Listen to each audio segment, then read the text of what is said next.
उसने अभी अभी अपनी पावर्स अवेकन की हैं और वो अकेले ही हंड्रेड्स ऑफ गॉब्लिन्स को इजीली खत्म कर सकता है। I don't feel so good. Hunter exam में वो अपने कंपेटिटर्स के बीच ऑरा फॉर्म करता है। एक ऑक को तो वो इतनी इजीली एलिमिनेट कर देता है कि इंस्ट्रक्टर भी उसे अपनी टीम में रखना चाहता है। एक बॉस मॉन्स्टर के अगेंस्ट वही अकेला ऐसा बंदा था जिसने न सिर्फ अपनी पूरी ट्रूप को डिफेंड किया बल्कि बॉस को भी अकेले ही हरा दिया। रूकीज के बीच उसे नए गॉड की तरह वर्शिप किया जाता है। फेम मिलना तो उसके लिए बस वक्त की बात है। उसकी पावर इमेंस है और उसकी बॉडी एकदम परफेक्ट। और सबसे अजीब बात तो ये है कि वो अकेला ऐसा है जो हर बैटल के साथ लेवल अप करके और भी ज्यादा स्ट्रांग होता रहता है। और ये सब वो कर रहा है उन 12 हंटर्स को हंट डाउन करके एलिमिनेट करने के लिए जिन्होंने खुद को गॉड्स डिक्लेयर कर दिया था और ह्यूमैनिटी का मैसेकर किया था। वो उनमें से हर एक से अपना रिवेंज लेगा। लेकिन चीजें हमेशा ऐसी नहीं थी। 2020 में पूरी दुनिया में पोर्टल्स ओपन हो गए। मॉन्स्टर्स ने जल्दी ही सब कुछ टेक ओवर करना शुरू कर दिया। हेवेंस के स्पॉन्सर्स ने ह्यूमंस को चूज किया ताकि उन्हें सुपर पावर्स मिल सकें और इस तरह से हंटर्स बॉर्न हुए। इन सभी हंटर्स के बीच एक ऐसा हंटर था जिसकी अपनी इमॉर्टल आर्मी थी और उसे डीमन किंग कहा जाता था। सिर्फ वही अकेला था जो मॉन्स्टर्स को हंट करके इवॉल्व होने के केपेबल था। तो वो 12 हंटर्स जो खुद को गॉड्स बुलाते थे उन्होंने डीमन किंग की ग्रोथ से डरकर उसे हिस्ट्री से हमेशा के लिए डिसअपीयर कर दिया। खुद को गॉड्स प्रोक्लेम करने के बाद उन्होंने ईडन को फाउंड किया। ये हंटर्स का एक नया एरा था और जिनके पास पावर्स नहीं थी वो स्लेव्स बन गए और इस तरह 100 साल गुजर गए। अब एक बहुत दूर के गांव में एक लड़का ट्रेनिंग कर रहा था। उसका ट्रेनर चाहता था कि कोई स्पॉन्सर इस लड़के को नोटिस करे। ऐसा इसलिए क्योंकि उस आदमी को इस लड़के में पोटेंशियल दिखता था और उसे पता था कि इसका दिल बहुत साफ है। वो आदमी यहां तक कि एक इन्वेंट्री भी ओपन कर सकता है जो एक ऐसी चीज है जो सिर्फ हंटर्स ही कर सकते हैं। उसके मास्टर के मुताबिक उस लड़के के पेरेंट्स को हंटर्स ने मार दिया था और मास्टर ने उसे वो बुक दी जो उसके पेरेंट्स उसे बचपन में पढ़कर सुनाते थे जिसमें हंटर्स की क्रूअल्टीज के बारे में लिखा था। वो इस सबको चेंज करना चाहता है लेकिन वो सालों से इस टकले मास्टर के साथ ट्रेनिंग कर रहा है और अब तक कुछ नहीं हुआ। उसे तो अब ये भी लगने लगा है कि शायद जिनको हेवेंस चूज करते हैं सिर्फ वही रियल में हंटर्स बन सकते हैं। पर तभी उसका मास्टर उसे एक जोर का थप्पड़ मारता है और गारंटी देता है कि वो एक दिन हंटर जरूर बनेगा। वो बॉल मास्टर उससे पूछता है कि कहीं उसने वो बुक तो नहीं खो दी और ऑब्वियसली उसने नहीं खोई थी क्योंकि वही उसके पेरेंट्स की आखिरी मेमोरी थी और साथ ही वो डीमन किंग की ऑटोबायोग्राफी भी थी। दुनिया एक बेहतर जगह होती अगर वो आज जिंदा होता। अचानक कोई उन्हें दूर से देख रहा होता है। वो पर्सन कहता है कि उन्हें वो मिल गया जिसको वो ढूंढ रहे थे और तुरंत एक अटैक लॉन्च कर देता है। बॉल्ड मास्टर नोटिस कर लेता है कि वो अटैक उन दोनों को हिट करेगा, इसलिए मास्टर लड़के को पुश कर देता है जिससे लड़का एक पेड़ से जा टकराता है और मास्टर को वो अटैक डायरेक्ट लगता है। वो औरत जमीन पर आती है और उस लड़के की तरफ देखती है। ये बात कुछ सेंस मेक नहीं कर रही थी कि एक हंटर वहां क्या कर रहा है। वो सिंपली उस लड़के को नील करने का ऑर्डर देती है और वो ऐसा ही करता है। लड़के का अपनी ही बॉडी पर कोई कंट्रोल नहीं था। पेड़ों के बीच से एक ब्लर सा निकल कर आता है और अचानक वहां कई सारे हंटर्स आ जाते हैं। वो सभी ईडन की रूलर लेडी अथीना को सल्यूट करते हैं। वो ईडन की सबसे पावरफुल बींग्स में से एक है। ईडन के 12 फाउंडर्स में से एक आखिर यहाँ क्या कर रही थी? ऑर्डर था उस बॉल्ड मैन को ढूंढने का और वो सब उसके पीछे निकल जाते हैं। अथीना उस टकले आदमी को काफी लंबे टाइम से ढूंढ रही थी लेकिन ये लड़का कौन था जिससे वो बात कर रहा था? उसे इस लड़के में से माना का एक ट्रेस तक सेंस नहीं होता। लड़का बहुत ज्यादा डर जाता है कि कहीं उसे उसकी पॉकेट में रखी डीमन किंग की ऑटोबायोग्राफी ना मिल जाए, लेकिन उसे बस एक कीड़ा बोलकर वो वहां से जाने लगती है। ये देखकर लड़के की जान में थोड़ी जान आती है। उसे लगता है कि वो सेफ है, लेकिन अचानक वो लड़की उसके बिल्कुल सामने खड़ी होती है और उसके अंदर से एक बहुत स्ट्रांग ऑरा निकल रहा था। वो कहती है कि उसकी जैकेट की पॉकेट से हल्का सा मना फील हो रहा है। इसके अलावा उस लड़के का हार्ट बहुत तेजी से धड़क रहा था और वो ठीक से सांस भी नहीं ले पा रहा था। क्या ये सारा डर इस बात का था कि वो क्या छुपा रहा है? फिर एक डिवाइन वर्ड यूज करके वो उसे उस चीज को दिखाने का ऑर्डर देती है और लड़के की बॉडी सिंपली उसकी बात मान लेती है। उस ऑब्जेक्ट को बाहर निकालते हुए वो कहता है कि ये बस एक बुक है। लड़की उसे ले लेती है। लड़के को पता था कि अब उसे और उसके पूरे गांव को नक्शे से मिटा दिया जाएगा। भाई तू ये क्या कर रहा है? तू मुझे बुली क्यों कर रहा है? लेकिन अचानक उस बुक में आग लग जाती है और वो सीधा अथीना की तरफ उड़ती है। फिर भी अथीना का बैरियर उसे ब्लॉक कर लेता है, लेकिन इस इम्पैक्ट की वजह से ये एक्सपोज हो जाता है कि वो बुक असल में क्या थी। ये देखते ही उसे रियलाइज होता है कि ये तो डीमन किंग की ऑटोबायोग्राफी है। हालांकि उसे ये समझ नहीं आता कि एक स्लेव के पास ये कैसे आई, पर वो फिर भी उसे सीज करने की कोशिश करती है। जैसे ही वो बुक लेने आगे बढ़ती है, कोई उसका नाम चिल्लाता है और जोर से उससे आ टकराता है और वो टकला मास्टर ऑलमोस्ट कंप्लीटली अनहार्म्ड था। उस जोर के हिट से वो अथीना को हवा में उड़ा देता है और बुक को पकड़ लेता है। लड़का जैसे ही अपने मास्टर को देखता है वो रोने लगता है और सियोंग जी उससे पूछता है कि एक ग्रोन मैन आखिर क्यों रो रहा है। वो लड़के को कहता है कि उसने काफी देर तक अकेले सिचुएशन को अच्छे से होल्ड किया, पर लड़का सिर्फ यही पूछ पाता है कि आखिर वो रियल में है कौन और सियोंग जीयू ने उन 12 सो कॉल्ड गॉड्स में से एक अथीना को स्ट्राइक कैसे किया। लेकिन सियोंग जीयू कहता है कि अभी एक्सप्लेन करने का टाइम नहीं है। उसने कभी एक्सपेक्ट नहीं किया था कि अथीना उसे इतनी जल्दी ट्रैक कर लेगी। फिर वो बुक वापस उस लड़के को दे देता है। वो पूछता है कि क्या लड़का सच में दुनिया को चेंज करना चाहता है। फिर वो रिवील करता है कि हंटर्स गॉड्स को मार रहे हैं और ह्यूमंस पर रूल कर रहे हैं जिनके पास पावर्स नहीं है, जैसे कि ये लड़का वो जानवरों की तरह जी रहे हैं। इसके साथ ही वो उससे ओपनली पूछता है, अगर तुम्हारे पास इस दुनिया को बदलने की पावर होती, एक ऐसी पावर जो उन 12 सॉवरेन्स के बराबर होती, तो क्या तुम सच में उसका यूज करते? अचानक अथीना दोबारा अटैक करती है। अपनी ह्यूमिलिएशन से आग बबूला होकर वो अपनी फुल स्ट्रेंथ के साथ चार्ज करती है और चिल्लाती है। सियोंग जीयू लड़के को कहता है कि उसे अभी चूज करना पड़ेगा। वो अथीना को ज्यादा देर तक रोक नहीं पाएगा। उस डेंजर को सामने देखकर लड़का फाइनली अपने दिल की बात बोलता है। हाँ, मैं इस दुनिया को चेंज करना चाहता हूं अगर मैं कर सकता हूं, वो कहता है। ये सुनकर सियोंग जियू एक हल्की सी स्माइल देता है और अपनी स्वॉर्ड सीधा उस लड़के के चेस्ट के आर पार कर देता है। लड़का शॉक में बस घूरता रह जाता है जब सियोंग जियू उससे कहता है, अगर तुम मुझे वहां मिलो तो मेरे साथ थोड़ा अच्छे से पेश आना। आखिरकार मैंने अभी अभी तुम्हारे दिल में तलवार घोंप दी है। फिर स्वॉर्ड और वो लड़का दोनों शाइन करने लगते हैं।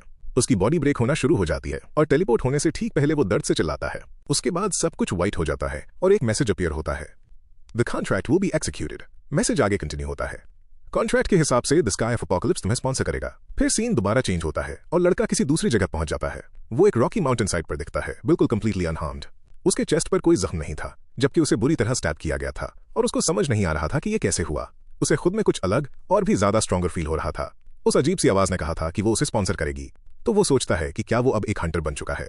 वो इधर उधर देखता है, ये समझने की कोशिश करता है कि वो आखिर कहाँ है। ये जगह उसको बिल्कुल वैसी ही मैजिक पावर से भरी हुई फील होती है जो अब उसकी बॉडी के अंदर फ्लो कर रही थी। ये देखकर उसे लगता है कि शायद वो किसी गेट डंजन के अंदर है। तभी अचानक उसे पैरों की आवाजें सुनाई देती हैं। वो जल्दी से एक पत्थर के पीछे छुप जाता है, ये देखने के लिए कि आखिर क्या आ रहा है। जो आवाज कर रहा था वो एक गॉब्लिन था। इससे ये कंफर्म हो गया वो सच में एक गेट डंजन के अंदर है। गॉब्लिन्स भले ही सबसे वीकेस्ट मॉन्स्टर्स होते हैं, पर वो तब भी बहुत डेडली थे। लोग तो उन्हें बिगिनर हंटर किलर्स तक बुलाते हैं क्योंकि उनके पास शार्प स्मेल और हियरिंग होती है और वो हमेशा पैक्स में हंट करते हैं, ये जानते हुए कि वो इनमें से एक को भी इजीली हरा नहीं पाएगा। लड़का छुपा रहता है और होप करता है कि वो वहां से चला जाए, पर किस्मत उसके साथ नहीं थी। उस गॉब्लिन को उसकी सेंट मिल जाती है और वो उसे ट्रैक करना शुरू कर देता है। अब उसके पास बस दो ही चॉइसेस थे, फाइट और डाई। वो याद करता है कि उसके मास्टर ने उसे क्या सिखाया था और सोचता है कि क्या वो मूव सच में वर्क करेंगे। फिर भी ट्राई तो करना ही था, इसलिए वो एक पत्थर उठाता है और गॉब्लिन की तरफ फेंकता है। उस हिट से गॉब्लिन कुछ मोमेंट के लिए डिस्ट्रैक्ट हो जाता है। लड़का तेजी से आगे बढ़ता है, गॉब्लिन के वेपन वाले हाथ को पकड़ता है और एक क्विक चॉप का यूज करके सीधा उस गॉब्लिन का सिर धड़ से अलग कर देता है। जैसे ही सिर हवा में उड़ता है, लड़का शॉक में घूरता रह जाता है। उसने तो सिर्फ उसे हिट करके उसका वेपन स्टील करने का सोचा था। इससे वो अपनी नई पावर पर क्वेश्चन करने लगता है, क्या वो सच में एक हंटर बन गया है। तभी एक और मैसेज अपीयर होता है, the sky of Apocalypse pays attention to you. ये पढ़कर वो पूरी तरह से चौंक जाता है क्योंकि स्काई ऑफ अपोकलिप्स वही बीइंग था जिसने डीमन किंग को स्पॉन्सर किया था। अचानक गॉब्लिन्स की एक पूरी होड़ वहां आ जाती है। आर्म्ड और आर्मर्ड होकर वो अपनी खून की प्यासी आंखों से सीधा उसकी तरफ चार्ज करते हैं। ये नजारा देखकर ही उसकी रूह कांप जाती है और बिल्कुल पीछे एक गॉब्लिन चीफ्टन खड़ा था जो इस डंजन का बॉस था। ये देखते ही उसके मुंह से निकलता है कि अब सब खत्म हो गया। उसने अभी तो अवेकन किया था और कोई रास्ता नहीं था कि वो इन सबको हरा सके। लेकिन हार मानने से पहले उसे कुछ याद आता है। वो उस टाउन के बारे में सोचता है जहां अथीना ने उस पर अटैक किया था और वो प्रॉमिस जो उसने सियोंग जियू से किया था और वो फ्यूचर जो उसके मेंटोर ने उस पर ट्रस्ट करके उसे सौंपा था। ये बातें उसे सर्वाइव करने के लिए पुश करती हैं। अपने दांत पीसते हुए वो खुद से कहता है कि वो यहाँ ऐसे नहीं मर सकता। इस रॉटन दुनिया को बदलने से पहले तो बिल्कुल नहीं। वो खुद को स्टडी करता है और अपना स्टांस लेता है। स्काई ऑफ अपोकलिप्स उसे देख रहा था और अपने आप को एज अ स्पॉन्सर प्रूव करने का उसके पास यही आखिरी चांस था। एक और मैसेज आता है जिसपे लिखा था कि the sky of Apocalypse is stirred by your spirit. और फिर बैटल शुरू होती है। अपना माइंड सेट करके वो सीधा उस भीड़ में घुस जाता है और एक के बाद एक उन्हें काटना शुरू कर देता है। गॉब्लिन्स उसे हर तरफ से घेर लेते हैं, पर उसके ब्लेड चलाने की स्किल्स उन्हें उतनी ही तेजी से चीर कर रख देती हैं। देखते ही देखते वो लेवल अप हो जाता है। उसे याद आता है कि सियोंग जियू ने एक बार उसके टैलेंट की तारीफ की थी और उसे एक जीनियस कहा था। इस बीच ये फाइट अपने पीक पर पहुंच चुकी थी। वो बार बार लेवल अप होता रहता है और बुरी तरह इंजर्ड होने के बाद भी वो खड़ा रहता है और फाइट करता है। आखिर में सिर्फ गॉब्लिन चीफ्टन ही बचता है, पर यह बॉस मॉन्स्टर उसे सांस लेने का भी टाइम नहीं देता। इससे पहले कि वो बोलना खत्म करे, वो मॉन्स्टर फुल फोर्स के साथ उस पर अटैक करता है और वो बड़ी मुश्किल से उसे ब्लॉक करता है। भले ही ये एक गॉब्लिन था, पर यह था तो एक बॉस मॉन्स्टर ही, और ऐसे मॉन्स्टर को हैंडल करने के लिए एक हंटर का कम से कम सी रैंक होना जरूरी होता है। एक न्यूली अवेकन्ड हंटर सिर्फ एफ रैंक या शायद ई रैंक का होता है। इसलिए वो सोचता है कि क्या वो सच में ऐसे जीत पाएगा। जैसे ही उसकी हिम्मत टूटने लगती है, वो पास में ही कुछ नोटिस करता है, एक स्पीयर। वो तुरंत उसे पकड़ लेता है और कहता है, मैं इस पर अपनी पूरी लाइफ बेट कर रहा हूँ। उसकी ये डिटर्मिनेशन लगता है उसके स्पॉन्सर तक पहुंच जाती है और भी मैसेजेस अपीयर होते हैं। The sky of apocalypse applauds. The sky of apocalypse supports your decision. फिर एक और मैसेज आता है, The sky of apocalypse grants you authority over fire. उसकी पावर दोबारा से राइज होती है। वो स्पीयर डीमन किंग का वेपन था और साथ ही ये एक ऐसी चीज थी जिसे चलाना वो सबसे बेस्ट जानता था। अब जब उसके पास एक अथॉरिटी आ चुकी थी, उसका डर गायब होना शुरू हो जाता है। उसकी स्पीयर की टिप पर आग फैल जाती है और वो अपनी पूरी स्ट्रेंथ के साथ उस बॉस पर अटैक कर देता है। वो गॉब्लिन चीफ्टन भी चार्ज करता है, लेकिन लड़का एक परफेक्ट स्ट्राइक लैंड करता है और उसकी बॉडी के आर पार एक बड़ा सा छेद ब्लास्ट कर देता है, जिससे वो वापस लेवल अप हो जाता है। हालांकि इस पूरे प्रोसेस में उसकी स्पीयर टूट जाती है, पर फिर भी वो बच गया था। वो हाँफते हुए कहता है कि उसने ये कर दिखाया, लेकिन एक ही सेकंड बाद वो एग्जॉस्शन की वजह से बेहोश होकर गिर पड़ता है। कुछ देर बाद हंटर्स का एक ग्रुप उस एरिया में एंटर करता है और उन्हें वहां गॉब्लिन्स की कॉर्प्सेस का पहाड़ मिलता है। वो सोच में पड़ जाते हैं कि एक गॉब्लिन चीफ्टन समेत इतने सारे मॉन्स्टर्स को आखिर किसने अकेले मारा होगा। जैसे ही वो डंजन में सर्च करते हैं, उन्हें वो लड़का मिल जाता है जो बस बेयरली अलाइव था। जैसे ही वो उसकी हेल्प करने दौड़ते हैं, एक और मैसेज आता है, the sky of Apocalypse pays attention to you. उसके बाद स्टोरी कट होकर हॉस्पिटल का सीन दिखाती है, जहां इन सब के बाद लड़के को फाइनली होश आता है। उसे एक वेंटिलेटर और हीलिंग पोशन की आईवीज लगी हुई थी, जिससे ये क्लियर था कि इनमें से कुछ भी कोई सपना नहीं था। उस पर सच में अथीना ने अटैक किया था। सियोंग जियो ने उसे स्टैप करके एक गेट डंजन में फेंक दिया था, जहां उसे गॉब्लिन्स की पूरी आर्मी और उसके बॉस के साथ फाइट करनी पड़ी थी। वो अचानक से उठ बैठता है, ये सोचते हुए कि क्या हंटर्स ने गेट क्लियर करने के बाद उसे रेस्क्यू किया। एक नर्स तुरंत आती है और उसे अभी वहां से हिलने से मना करती है और पूछती है कि वो कैसा फील कर रहा है। वो एक्सप्लेन करती है कि ली गिल्ड के हंटर्स ने उसे ढूंढा था और इस हॉस्पिटल लेकर आए थे। उनके बिना उसका बचना नामुमकिन था। लेकिन एक डिटेल सुनकर उसका दिमाग थोड़ा घूम जाता है। ली गिल्ड? नर्स इस चीज को कंफर्म करती है और बताती है कि उसकी इंजरीज बहुत सीरियस थी। वो उसे आराम करने को बोलती है क्योंकि एसोसिएशन से कोई उसे बहुत जल्दी देखने आने वाला है। फिर वो दरवाजे की तरफ निकल जाती है। अभी भी थोड़ा अनईजी होते हुए वो उसके जाने से पहले उसे रोकता है। वो एक आखिरी चीज पूछता है, अभी कौन सा साल चल रहा है? नर्स को लगता है कि उसकी मेमोरी अभी भी कंफ्यूज्ड है और प्लेनली जवाब देती है कि ये 2022 है। ये आंसर सुनकर वो पूरी तरह से शॉक्ड रह जाता है। 2022 उसके पैदा होने से पूरे 100 साल पहले का वक्त। उसके लिए 2020 वो साल था जब गेट्स पहली बार अपीयर हुए थे और 2022 वो साल था जब स्पेशल हंटर्स का राइज होना बस शुरू ही हुआ था। The age of heroes. उसे सियोंग जियू के साथ अपनी आखिरी बात याद आती है, जिसने कहा था कि हंटर्स खुद को गॉड्स कहेंगे और नॉर्मल ह्यूमंस के साथ कैटल की तरह ट्रीट करेंगे। उसके लिए ये एक चांस था। तो अचानक वो अपने आप से अटैच हुई मशीन्स को उखाड़ फेंकता है और बेड से नीचे उतर जाता है। ये एरा काफी अलग था। उस टाइम पर लोगों को हंटर्स बनने के लिए अभी भी ईडन की सिलेक्शन की जरूरत होती थी, पर अभी स्पॉन्सर्स सबसे ज्यादा एक्टिव हैं और नए प्लेयर्स क्रिएट कर रहे हैं। यहां तक कि जब नर्स उसे हिलने से मना करती है, वो उससे कहता है कि वो ठीक फील कर रहा है और पूछता है कि बाथरूम किस तरफ है। अचानक कॉट ऑफ गार्ड होकर वो बाथरूम की तरफ पॉइंट करती है और वो अंदर चला जाता है। वहां उसे रियलाइज होता है कि वो एक अलग बॉडी में है। वो अब काफी टॉल और एकदम मस्कुलर बिल्ड में था। उसके फेस के कुछ पुराने फीचर्स अभी भी बाकी थे, पर उसे अभी भी लग रहा था कि जैसे वो पूरी तरह से एक दूसरा इंसान बन चुका है। तभी उसके पीछे से कोई आवाज लगाता है। वो एसोसिएशन से किम सुयोंग था, जो उससे क्वेश्चनिंग करने आया था। वो बैठ जाते हैं और किम कहता है कि उस इंसिडेंट में आखिर क्या हुआ था उसे सॉर्ट आउट करना पड़ेगा। वो उस लड़के की कंडीशन के बारे में भी पूछता है। उसके यहाँ लाए जाने के बाद एसोसिएशन ने उसकी इन्फॉर्मेशन सर्च की थी, लेकिन क्योंकि वो इस टाइमलाइन से था ही नहीं, उन्हें उसका कोई रिकॉर्ड तक नहीं मिला। तो वो बस इतना कह देता है कि उसकी याददाश्त कुछ हेजी है, जिस पे बिलीव करना काफी आसान था क्योंकि नर्स ने पहले ही ये मेंशन किया था। वो सिर्फ 2 डिटेल्स देता है। वो 23 साल का है और उसका नाम ली जोंग योंग है। ये उसका रियल नेम नहीं था, पर यही नाम उसके माइंड में पहले आया। डीमन किंग का नाम उसके अपने नाम के साथ मिक्स हो गया था और उसे समझ नहीं आ रहा था कि आखिर ऐसा क्यों हुआ। वो क्लेम करता है कि उसे इसके अलावा और कुछ याद नहीं है। तो किम पूछता है कि उस गेट के अंदर असल में क्या हुआ था। ली जोंग योंग कहता है कि गेट के अंदर उसे एक ही चीज सुनाई देने का याद है और वो था आई विल स्पॉन्सर यू। ये सुनकर किम शॉक रह जाता है। वो कहता है कि ली जोंग योंग शायद एक हंटर की तरह अवेकन हो चुका है और उससे पूछता है कि वो उनके बारे में क्या जानता है।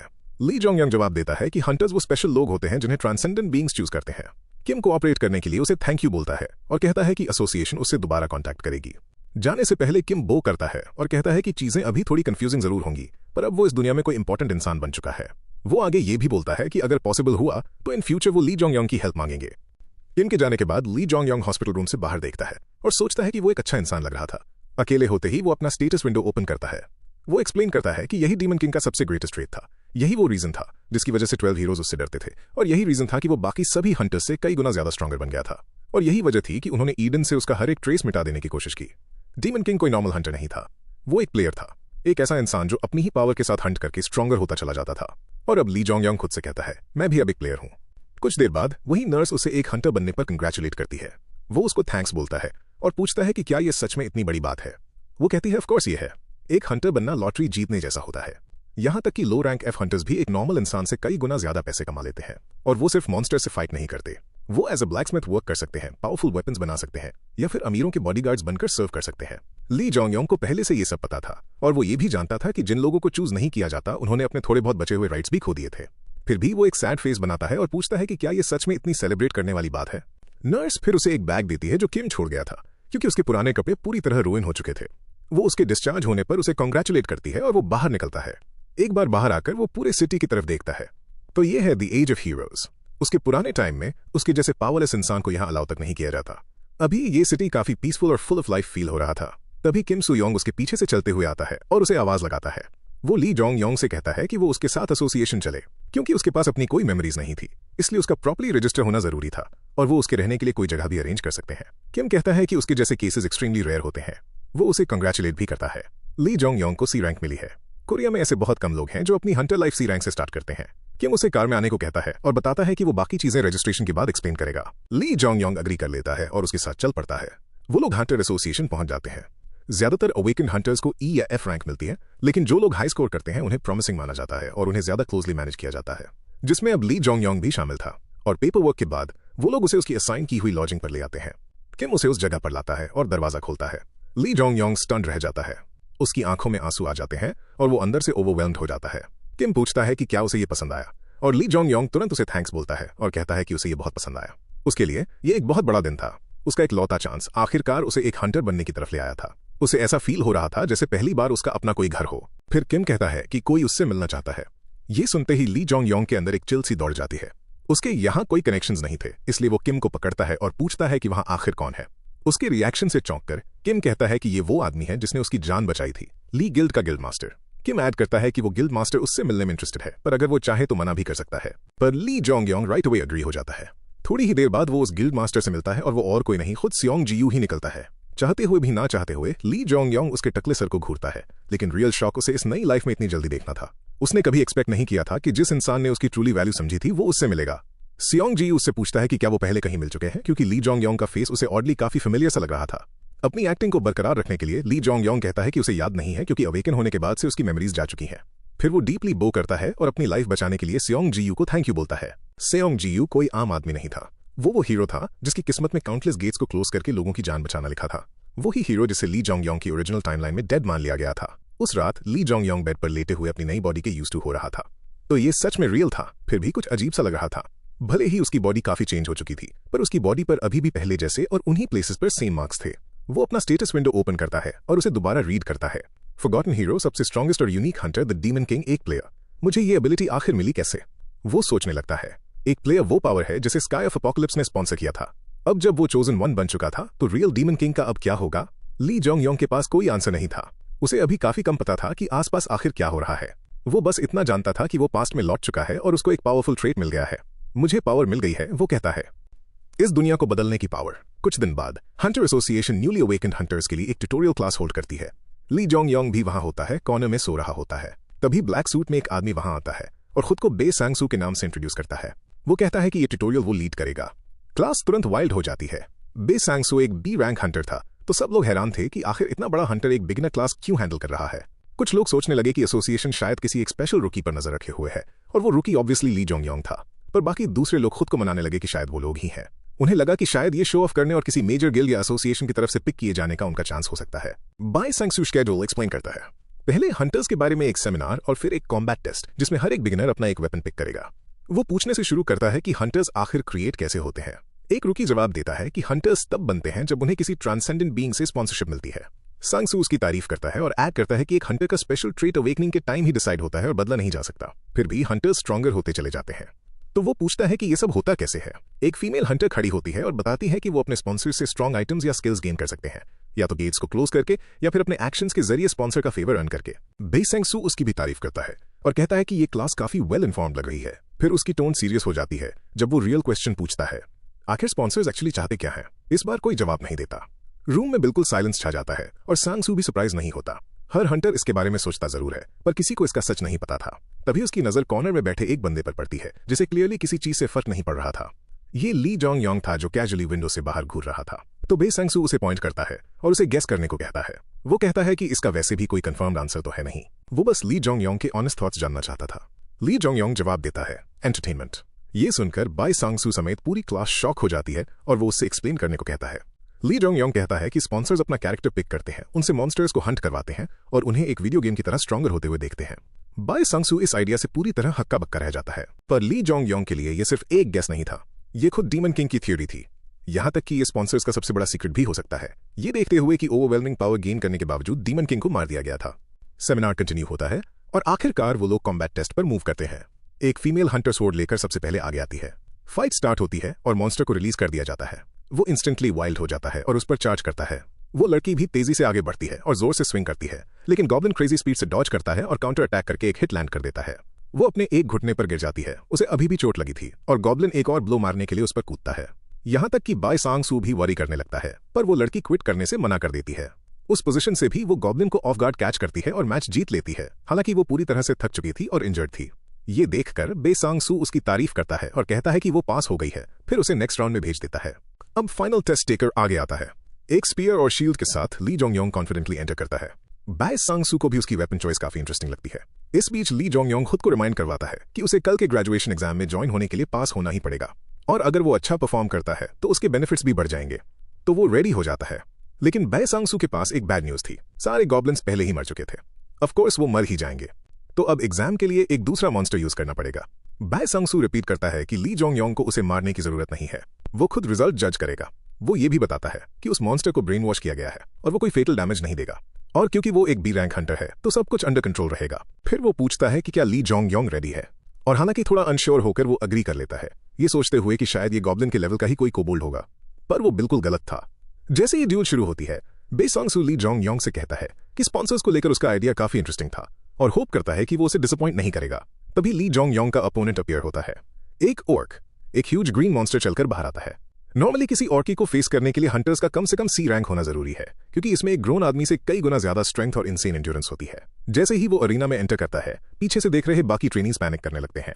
एक ट्यूटोरियल टेस्ट में ऑर्क्स की कहना बिल्कुल अनहर्ड बात थी, लेकिन बै सांगसू कहता है कि ये पूरी तरह से सच नहीं है। पहले भी एक ऐसा ही सिमिलर केस हुआ था, एक हंटर जो बी रैंक में अवेकन हुआ था और ट्रेनिंग के दौरान उसने एक ओआरसी से फाइट की थी। वो इंसान एक कॉमेट की तरह राइज हुआ और अब वो दुनिया के सबसे स्ट्रॉन्गेस्ट हंटर्स में से एक है। ली जोंग योंग भी एक सी रैंक है जिसने अकेले ही एक डी रैंक गेट में गॉब्लिन चीफ्टन को हराया था। एक नए हंटर के लिए ऐसा करना कोई छोटी बात नहीं, इसलिए एसोसिएशन उसे इग्नोर नहीं कर सकती, बै सांगसू कहता है, जो क्लियरली आगे क्या होगा ये देखने के लिए ईगर था। तभी एक मैसेज अपीयर होता है, the sky of Apocalypse pays attention to you. ये देखते ही ली जोंग योंग सीरियस हो जाता है। जैसे ही वो पावर अप करता है, ओआरसी सीधा हेड ऑन उस पर रश करता है, पर इसके बजाय ली पहले अटैक करता है और अपनी स्पीयर को तेजी से और क्लीनली सीधा ऑर्के के शोल्डर में घुसा देता है। उस हिट को लैंड होता देख ली जोंग योंग थोड़ा ओवर कॉन्फिडेंट हो जाता है। उसे लगता है कि ब्रेन वॉशिंग की वजह से ऑर्क इतना डम हो गया है कि उसने सीधा चार्ज कर दिया, जिससे ये सब एक्सपेक्टेड से भी ज्यादा इजी लग रहा था। लेकिन जब वो अपनी स्पीयर को वापस खींचना चाहता है तो वो मॉन्स्टर उसे छोड़ता नहीं है। उसके बजाय वो वेपन को टाइटली पकड़ लेता है और अपने फ्री हैंड से पंच मारना शुरू कर देता है। फिर भी ली जोंग योंग ब्लॉक करने के लिए अपनी शील्ड का यूज करता है, भले ही हर एक हिट उसे एक हेवी शॉक दे रहा था। बाकी ट्रेनीज पैनिक करने लगते हैं और सोचते हैं कि एग्जाम को यहीं रोक देना चाहिए। बै सांगसू भी यही सोच रहा था। ली जोंग योंग की पहली स्ट्राइक शार्प और क्लीन थी, लेकिन ये आखिर था तो एक मॉन्स्टर ही। उसने अपना गार्ड डाउन कर दिया। बै सांगसू रियलाइज करता है और स्टेप इन करने के लिए रेडी हो जाता है, लेकिन इससे पहले कि वो कुछ करे, वो कुछ नोटिस करता है। उस क्रिटिकल मोमेंट में ली जोंग योंग स्पीयर छोड़ देता है और ऑर्की के पंचेस के बीच से स्लिप कर निकल जाता है। इससे उसे ओआर्स के हेड पर एक फास्ट हुक किक मारने का रूम मिल जाता है, जिससे ओआर्स पीछे की तरफ लड़खड़ा जाता है। वो कुछ सेकंड्स काफी थे और ली जोंग योंग उनका फायदा उठाते हुए एक्ट करता है। अपनी अथॉरिटी ओवर फायर को कॉल करके वो दोबारा रश करता है। अपनी जलती हुई शील्ड के साथ वो सीधा ऑर्क के सिर पर स्मैश करता है और एक ही हिट में उसकी स्कल क्रश कर देता है। देखने वाले सभी लोग स्टन रह जाते हैं। क्या वो सच में कोई रूकी हंटर था? उन्होंने अभी अभी जो देखा उसे प्रोसेस करना उनके लिए मुश्किल हो रहा था। ट्रेनिंग में एक ऑर्क को हराकर ली जोंग योंग इंस्टेंटली बाकी लोगों की रिस्पेक्ट अर्न कर लेता है। अरीना के अंदर बै सांगसू भी उतना ही शॉक्ड था। क्या वो कोई स्किल थी? वो सोचता है किसी हंटर का अवेकन होने के तुरंत बाद स्किल सीख लेना लगभग नामुमकिन है। ऊपर से ली जोंग योंग ने कोई चांट भी यूज नहीं किया, जिससे बै सांगसू को सस्पेक्ट होता है कि ये शायद कोई हाई रैंक स्किल हो सकती है। उसने ऐसी चीज पहले कभी नहीं देखी थी। इस बीच ली की शील्ड अथॉरिटी की वजह से अपनी पूरी ड्यूरेबिलिटी खो चुकी थी, बिल्कुल वैसे ही जैसे गॉब्लिन चीफ्टन के खिलाफ उसकी स्पीयर ने खोई थी। जैसे ही वो अपनी स्पीयर उठाता है और मैसेजेस अपीयर होते हैं, you have levelled up, your skill rule over fire has increased to level 2।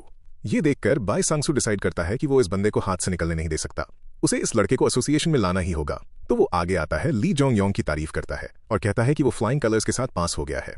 Lee Jong Yong simply उसे थैंक्स बोलता है, लेकिन उसका दिमाग अभी अपनी पावर पर था। Rule over fire demon king की बेसिक पावर थी जो उसके प्लेयर ट्रेट से जुड़ी हुई थी। ये कोई स्किल नहीं है, ये एक अथॉरिटी है, वो एक्सप्लेन करता है। स्किल्स के अलावा अथॉरिटी स्पॉन्सरशिप और पर्सनल ट्रेनिंग के जरिए ग्रो कर सकती हैं, लेकिन ये कितनी भी स्ट्रॉन्ग क्यों ना हो, ये यूजलेस है अगर वेपन इसे हैंडल ही ना कर सके। तो वो एक ऐसा मेटल वेपन ढूंढने का डिसाइड करता है जो इस पावर को झेलने के लिए काफी टफ हो। उस रात एग्जाम के बाद Lee Jong Yong Seong ji you और किम से मिलता है। उसने अपने क्लोज सिर्फ इन 2 लोगों को अपने रूम में एक छोटी सी हाउस वार्मिंग पार्टी के लिए इन्वाइट किया था।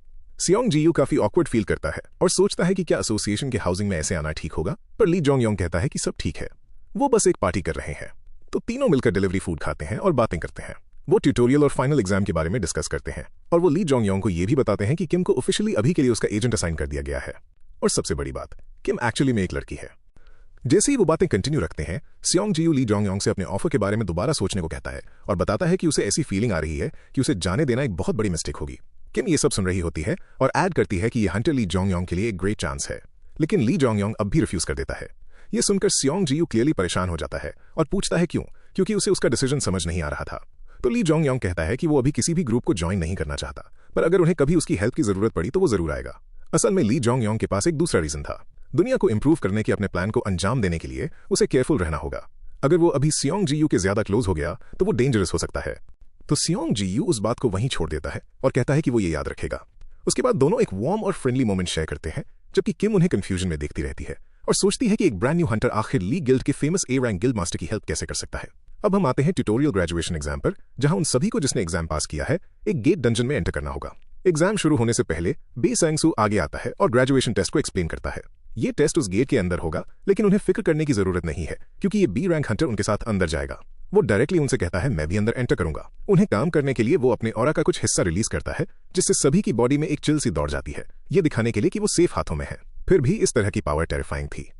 वहां ली जोंग योंग उस प्रेशर से थोड़ा चौंक जाता है और नोट करता है कि बे सांग-सू की मैजिक पावर वहां मौजूद हर एक बंदे को ओवरवेल्म कर रही है।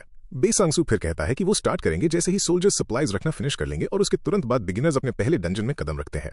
जैसे ही वो अंदर जाते हैं, ली जोंग योंग को इमीडिएटली कुछ अजीब फील होता है और कहता है कि यहाँ की हवा काफी नास्टी फील हो रही है। बे सांग-सू एक्सप्लेन करता है कि ऐसा इसलिए है क्योंकि डंजन्स के अंदर की हवा डेंस मैजिक पार्टिकल से भरी होती है। जब सब लोग अंदर आ जाते हैं तो वो टेस्ट स्टार्ट करता है और रुकीज को बोलता है कि अगर मॉन्स्टर्स आए तो वो उसके ऑर्डर्स फॉलो करें। उसके बाद वो और गहराई में बढ़ते हैं। कुछ ही देर में उनका सामना गॉब्लिन्स के एक ग्रुप से होता है जो उन्हें जल्दी से नोटिस कर लेते हैं। बे सांग-सू काउंटर अटैक का ऑर्डर देता है और पहले 2 बिगिनर्स को आगे भेजता है। वो दिखाते हैं कि वो क्या कर सकते हैं और गॉब्लिन्स को मार गिराते हैं। फिर वो 2 और लोगों को बुलाता है और वो भी अपने टारगेट्स को इजीली काट डालते हैं। उसके बाद वो ली जोंग योंग को बुलाता है, जो एक इनक्रेडिबल स्पीड के साथ आगे जंप करता है। बाकी लोग भी शॉक हो जाते हैं और बोल पड़ते हैं कि वो बहुत फास्ट है। ली जोंग योंग इंस्टेंटली आगे रश करता है और कई गॉब्लिन्स को अपनी क्विक और क्लीन स्ट्राइक से काट गिराता है। ये बिल्कुल उस डंजन जैसा लग रहा था जिसे उसने पहले क्लियर किया था। एक के बाद एक लाशें जमीन पर गिरती हैं। बस कुछ ही सेकंड्स में वो पूरे ग्रुप का सफाया कर देता है, जिससे वहां मौजूद सभी लोग दंग रह जाते हैं। दूसरे पार्टिसिपेंट्स पूछने लगते हैं कि क्या ली जोंग योंग सच में एक न्यूली अवेकेंड हंटर है और उसके जैसा बंदा इस ट्यूटोरियल में आखिर कर क्या रहा है। बी सांग-सू कहता है कि ली जोंग योंग की वेपन स्किल्स इनक्रेडिबल है, इतनी अच्छी कि वो उसके जैसे किसी बी रैंक हंटर को भी मैच कर सकती हैं। उसे रिग्रेट होने लगता है कि उसने ऐसे टैलेंट को हाथ से निकलने दिया और अब चाहे जो हो जाए वो उसे अपनी साइड करना चाहता था। उसी वक्त ली जोंग योंग फिर से लेवल अप कर जाता है। जब फाइट खत्म होती है तो ग्रुप डंजन में और आगे बढ़ता है। जल्द ही वो बॉस रूम तक पहुंच जाते हैं। अंदर जाने से पहले बे सांग-सू उन्हें वार्न करता है कि अब जो आने वाला है वो कहीं ज्यादा डेंजरस होगा। ये आम गॉब्लिन से लड़ने जैसा नहीं होगा। तो वो उन्हें शार्प रहने और आगे केयरफुली मूव करने को कहता है जब तक कि बॉस सामने ना आ जाए। उन्हें ऑर्गेनाइज रहना चाहिए, अपनी पोशंस पी लेनी चाहिए और अपने वेपन्स और आर्मर को चेक कर लेना चाहिए। ग्रुप बिल्कुल वैसा ही करता है। जब सब लोग रेडी हो रहे थे, ली जोंग योंग वहीं शांत खड़ा था। डीमन किंग और उसके स्पेशल ट्रेड प्लेयर के बारे में सोच रहा था।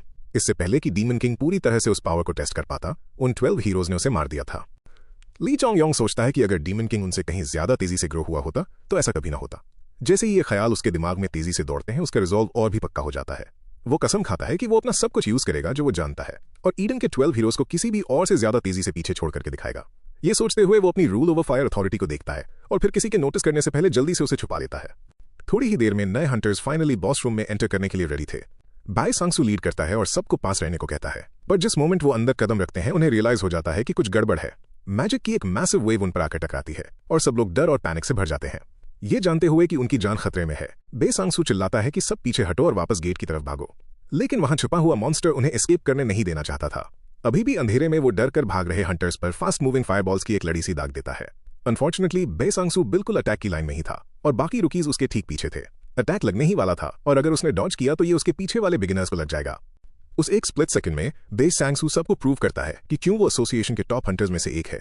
वो अपने पैर जमीन पर जमा लेता है और अपनी स्ट्रिंग स्किल वाइपर्स फैंग्स को अनलीश करता है। इसकी मदद से वो अटैक को डिफ्लेक्ट करता है और अपने साथ साथ अपने पीछे के हंटर्स को भी बचा लेता है। जब धुआं साफ होता है, बे सांग-सू अभी भी अपनी डैगर्स को ड्रॉ किए हुए खड़ा था। वो मानता है कि वो ब्लास्ट इतना स्ट्रांग था कि वो अकेले उस पूरे ब्लास्ट को ब्लॉक नहीं कर पाया, इसलिए वो पीछे दूसरों को चेक करने के लिए मुड़ता है और ये देखकर चैन की सांस लेता है कि ली जोंग योंग ने उस बचे हुए अटैक को ब्लॉक कर लिया था जो उसके डैगर्स के बीच से निकल गया था। बे सांग-सू उसकी तारीफ करता है, लेकिन ली जोंग योंग कहता है कि ये सिर्फ इसलिए पॉसिबल हो पाया क्योंकि सांग-सू ने ज्यादातर अटैक को पहले ही रोक दिया था। फिर एक नया मैसेज अपीयर होता है, the sky of apocalypse requests you to eliminate the goblin archmage. एक गॉब्लिन सॉर्सरर हवा में फ्लोट करते हुए अपीयर होता है, जिसकी आंखें खून की तरह लाल ग्लो कर रही थीं। रुकीज एकदम पैनिक कर जाते हैं। कहा जाता है कि एक आर्चमेज का लेवल सीधा एक बी रैंक हंटर के बराबर होता है, वो लोग कहते हैं। ये रियलाइज करके कि ये तो यहाँ बिल्कुल नहीं होना चाहिए था और गेट का लेवल कंफर्म करने में शायद मिसजजमेंट हुई है, वो डिसाइड करते हैं कि अब भागने के सिवा कोई चारा नहीं है। बे सांग-सू अग्री करता है क्योंकि उसके जैसे एक बी रैंक हंटर के लिए भी उस जैसे मॉन्स्टर को हराना आसान नहीं होगा। तो वो सबको बाहर निकलकर एसोसिएशन को कांटेक्ट करने को बोलता है। लेकिन ली जोंग योंग आगे आता है और कहता है कि वो खुद उससे फाइट करना चाहता है। ये सुनकर एक बार फिर सभी शॉक हो जाते हैं। इस बार बे सांग-सू भी उसे रोकने की कोशिश करता है, उसे वार्न करते हुए कि वो जज्बातों में ना बहे। वो जानता था कि ली जोंग योंग ने गॉब्लिन्स को यहाँ तक कि एक ऑर्क को भी हराया था, लेकिन ये पूरी तरह से अलग केस है। आर्चमेज ब्रूट फोर्स से नहीं, मैजिक से फाइट करता है और वो ऐसी स्पेल्स कास्ट कर सकता है जो किसी बी रैंक हंटर्स को ठीक से मैच कर सकें। लेकिन ली जोंग योंग पहले से ये जानता था। इनफैक्ट उसे उस मॉन्स्टर, उसकी स्किल्स, एबिलिटीज और उसके पावर लेवल के बारे में सब कुछ पता था। यही वजह थी कि वो जानता था उसे हराना कैसे है। वो पॉइंट आउट करता है कि ट्यूटोरियल में जो मॉन्स्टर्स होते हैं वो नए हंटर्स के लिए होते हैं, इसलिए वो उससे फेस करने का एक चांस मांगता है। उसे इतना श्योर देखकर बे सांगसू ना चाहते हुए भी अग्री कर लेता है। हालांकि उसे समझ नहीं आ रहा था कि उसके अंदर ये कॉन्फिडेंस आखिर आ कहां से रहा है। फिर भी ली जोंग योंग आगे बढ़ता है और फाइट शुरू होती है। एक साथ वो आर्चमेज अटैक करता है और उस पर फायरबॉल्स की बरसात कर देता है, लेकिन उन फायरबॉल्स का ली जोंग योंग पर कोई असर नहीं होता, जो उन्हें इजीली हैंडल कर रहा था। बाकी लोग सोचते हैं कि एक रूकी इस तरह के अटैक्स को कैसे रोक सकता है, पर बे सांगसू एक्सप्लेन करता है कि उसने अटैक्स को ब्लॉक नहीं किया, उसने उन्हें अब्सॉर्ब कर लिया था। ये बात उन्हें और भी ज्यादा कंफ्यूज कर देती है। इस बीच फाइट के मिड में ली जोंग योंग सीधा चार्ज करता है, लेकिन आर्चमेज तक पहुंचना आसान नहीं था। इससे पहले कि वो उसके पास पहुंच पाता, वो उसके सामने आग की एक ह्यूज वॉल खड़ी कर देता है जो उसे पूरी तरह से कट ऑफ कर देती है। देखने वाले सोचते हैं कि ली जोंग योंग का उसके पास जाना अब लगभग होपलेस है। वो समझ जाते हैं कि गॉब्लिन अपने लॉन्ग रेंज मैजिक का यूज करके उससे डिस्टेंस मेंटेन किए हुए है, लेकिन यहाँ आर्चमेज ही वो था जो उसे अंडर एस्टिमेट कर रहा था। जैसे ही वो मॉन्स्टर दूर से एक शैतानी मुस्कान के साथ उसे देखता है, ली जोंग योंग अपनी रूल ओवर फायर अथॉरिटी का यूज करके उन फ्लेम्स को कंट्रोल करता है और उन्हें आपस में अलग होने का ऑर्डर देता है। जैसे ही वो ऐसा करता है, उस वॉल में एक रास्ता खुल जाता है। बाय सांगसू अपनी आंखों पर विश्वास नहीं कर पा रहा था कि वो क्या देख रहा है। जबकि बाकी सब शॉक में देख रहे थे, ली जोंग योंग उसे फिनिश करने के लिए अंदर चला जाता है। फायर के ऊपर अपना कंट्रोल यूज करते हुए वो फाइनली उस गैप को क्लोज कर लेता है, लेकिन आर्चमेज अभी भी उसे रेजिस्ट करने की कोशिश करता है। अपनी आखिरी कोशिश में वो एक बैरियर खड़ा करता है, पर इसका कोई फायदा नहीं होता। ली जोंग योंग की स्ट्रेंथ के सामने वो बैरियर पल भर में टूट जाता है।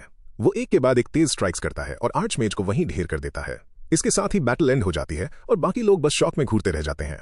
क्या उसने सच में ये कर दिया, वो पूछते हैं, और फिर इस बात को आखिरकार एक्सेप्ट कर लेते हैं। फाइट के खत्म होने पर वो लोग उसे एक सुपर रूकी बुलाते हैं। अगले ही पल एक और मैसेज अपीयर होता है। The Sky of Apocalypse is impressed by your performance. For clearing the mission, the Sky of Apocalypse sponsors him. ये देखकर Lee Jong Yong off guard हो जाता है। फिर मैसेज पर शो होता है कि उसे अब एक अवतार समन करने का चांस मिला है। तो ली जोंग योंग आखिरकार राहत की सांस लेता है और कहता है कि उसे आखिरकार वो मिल ही गया, वो दूसरी पावर जिसने डीमन किंग को इतना स्ट्रांग बनने में हेल्प की थी। बाद में हंटर एसोसिएशन में बे सांगसू प्रेसिडेंट से मिलता है, जो एक आई पैच लगाया हुआ बूढ़ा आदमी था। वहां प्रेसिडेंट पूछता है कि क्या ये मीटिंग उस अनयूजुअल इंसिडेंट के बारे में है जो बे सांगसू ने एक्सपीरियंस किया था। बे सांगसू इस बात को कंफर्म करता है। उसके अकॉर्डिंग ली जोंग योंग शायद चीवू से भी कहीं ज्यादा इंप्रेसिव हो सकता है। एक नए रुकी की इतनी तारीफ सुनकर प्रेसिडेंट को रियलाइज होता है कि वो लड़का सच में कुछ स्पेशल ही होगा और पूछता है कि ली जोंग योंग का पोटेंशियल आखिर कहां तक जा सकता है। बे सांगसू जवाब देता है कि शायद ये लड़का प्रेसिडेंट को उनका गोल अचीव करने में हेल्प कर सकता है, जिस बात से वो ओपनली खुश हो जाते हैं। फिर वो मून की तरफ देखकर कहते हैं कि वो इस लड़के से जल्द ही मिलना चाहेंगे। उसी दिन थोड़ा पहले जब ली जोंग योंग और बाकी लोग डंजन से बाहर निकलते हैं तो वो सियोंग जियू और किम से मिलता है। किम कहती है कि वो बहुत डर गई थी जब गेट ई रैंक से सीधा बी रैंक पर जंप हो गया था, लेकिन ली जोंग योंग बिल्कुल ठीक ठाक लग रहा था। फिर सियोंग जियू पूछता है कि क्या उसे एसोसिएशन से कोई रिक्रूटमेंट ऑफर मिला। ली जोंग योंग बस हाँ में सिर हिला देता है। एक फ्लैशबैक में जब वो अभी भी डंजन के अंदर ही थे, बे सांगसू ने उससे एसोसिएशन ज्वाइन करने को कहा था। ये सुनकर बाकी रुकी शॉक थे, लेकिन ली जोंग योंग ने आगे से माफी मांगी और ऑफर ठुकरा दिया। वो कहता है कि अभी उसका किसी ग्रुप को ज्वाइन करने का कोई प्लान नहीं है। ये सुनने के बाद बे सांगसू काफी कंफ्यूज हो गया था, पर उसने आंसर एक्सेप्ट कर लिया था। अपने दिमाग में ली जोंग योंग खुद को एक्सप्लेन करता है कि बे सांगसू को ज्वाइन करना उसे और फास्ट ग्रो करने में हेल्प जरूर करेगा, पर ऐसा करने पर वो अपने सीक्रेट्स छुपाकर नहीं रख पाएगा। इसके साथ ही एसोसिएशन में एक बहुत ही डेंजरस इंसान भी है। वो जानता था कि वो उस इंसान के साथ किसी भी चीज में इन्वॉल्व नहीं हो सकता और चाहे कुछ भी हो जाए उसे उससे मिलने से अवॉइड ही करना पड़ेगा। तभी उसके माइंड में प्रेसिडेंट की तस्वीर फ्लैश होती है। वापस प्रेजेंट में सियोंग जी उससे पूछता है कि उसे खाने में क्या पसंद है, और क्या बोले ये न समझ आने पर ली जोंग योंग गलती से कप रामेन बोल देता है, लेकिन सियोंग जी तुरंत पूछता है कि क्या इसके बजाय उसे मीट पसंद है। ये सुनते ही ली जोंग योंग के मुंह में पानी आ जाता है और वो ईगली हाँ बोलता है। तो सियोंग जी उसको एक जबरदस्त मीट फीस्ट की पार्टी देने के लिए अपने साथ खींच कर ले जाता है। उसी रात बाद में ली जोंग योंग अपने रूम वापस आता है और एक लंबी सी शावर लेता है, अपने माइंड में चल रही चीजों को सॉर्ट आउट करते हुए। वो उन सब बातों के बारे में सोचता है जो आज हुई थी और खुद को याद दिलाता है कि वो सच में बहुत स्ट्रॉन्गर हो रहा है, उसके एक्सपेक्टेशन से भी कहीं ज्यादा तेजी से। फिर वो अपना स्टेटस विंडो ओपन करता है और देखता है कि वो पहले से ही लेवल 11 पर पहुंच चुका है। ऊपर से द स्काई ऑफ एपोकलिप्स ने उसे एक अवतार स्पॉन्सर करने को अलाउ कर दिया था। नॉर्मल हंटर्स अवतार समन नहीं कर सकते, यहां तक कि उन 12 हीरोज में भी बस कुछ ही ऐसा कर पाते थे। डीमन किंग की पावर की वजह से Lee Jong Yong bone dragon, Balrog और सर्बरस जैसे मॉन्स्टर्स को समन कर सकता है। वो ये भी सोचता है कि क्या उसे वही सेम समन्स मिलेंगे जो पुराने डीमन किंग के पास थे, क्योंकि अभी तक तो सब कुछ वैसे ही मैच कर रहा था। फिर भी वो अभी के अभी अपना अवतार बुलाने का डिसीजन लेता है और सिस्टम दोबारा उससे कंफर्मेशन मांगता है। वो लिखता है कि द स्काई ऑफ एपोकलिप्स ने उसे एक चांस दिया है और पूछता है कि क्या वो इसे यूज करेगा, लेकिन ली जोंग योंग ने तो पहले से डिसाइड कर ही लिया था। समन, वो कहता है, और एक ब्लू लाइट उसकी बॉडी को कवर कर लेती है, जबकि उसकी आंखें लाल शाइन करने लगती हैं। अगली सुबह जल्दी कोई ली जोंग योंग से मिलने आता है। ये किम थी और वो वहां उसे कंग्रेचुलेट करने आई थी। वो उसे एक नए सुपर रुकी के बारे में न्यूज आर्टिकल दिखाती है, एक सी रैंक जिसने बी रैंक गेट में एंटर करके बॉस को अकेले हरा दिया था। ये आर्टिकल पढ़कर ली जोंग योंग अनईजी हो जाता है। भले ही इसमें उसका नाम छुपा हुआ था, पर उसे पक्का पता था कि गिल्ड और एसोसिएशन के हायर अप्स को पहले से ही पता चल चुका होगा कि ये वही है। किम अचानक पूछती है कि उसने उन्हें या सियोंग जीयू को कभी इसके बारे में बताया क्यों नहीं। हंटर्स आजकल किसी भी सेलिब्रिटी से भी बड़े होते हैं, लेकिन ली जोंग योंग को उन सबसे अभी भी कोई मतलब नहीं था। इसलिए वो उसके सवाल को साइड करते हुए कहता है कि उसे अपने एजेंट से एक फेवर चाहिए। वो डंजन रेड स्टार्ट करना चाहता है। जल्द ही ली जोंग योंग वापस डंजन के अंदर था, इजिली गॉब्लिन्स को गाजर मूली की तरह काट रहा था। इस पॉइंट पर वो बेसिकली उन्हें धोखे से बुली ही कर रहा था। यहां तक कि जो बॉस गॉब्लिन्स अपीयर हुए वो भी उसे रोक नहीं पाए।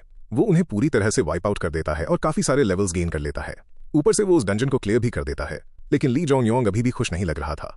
बॉस को मारने और गेट क्लियर करने के बाद भी कुछ भी नहीं हुआ।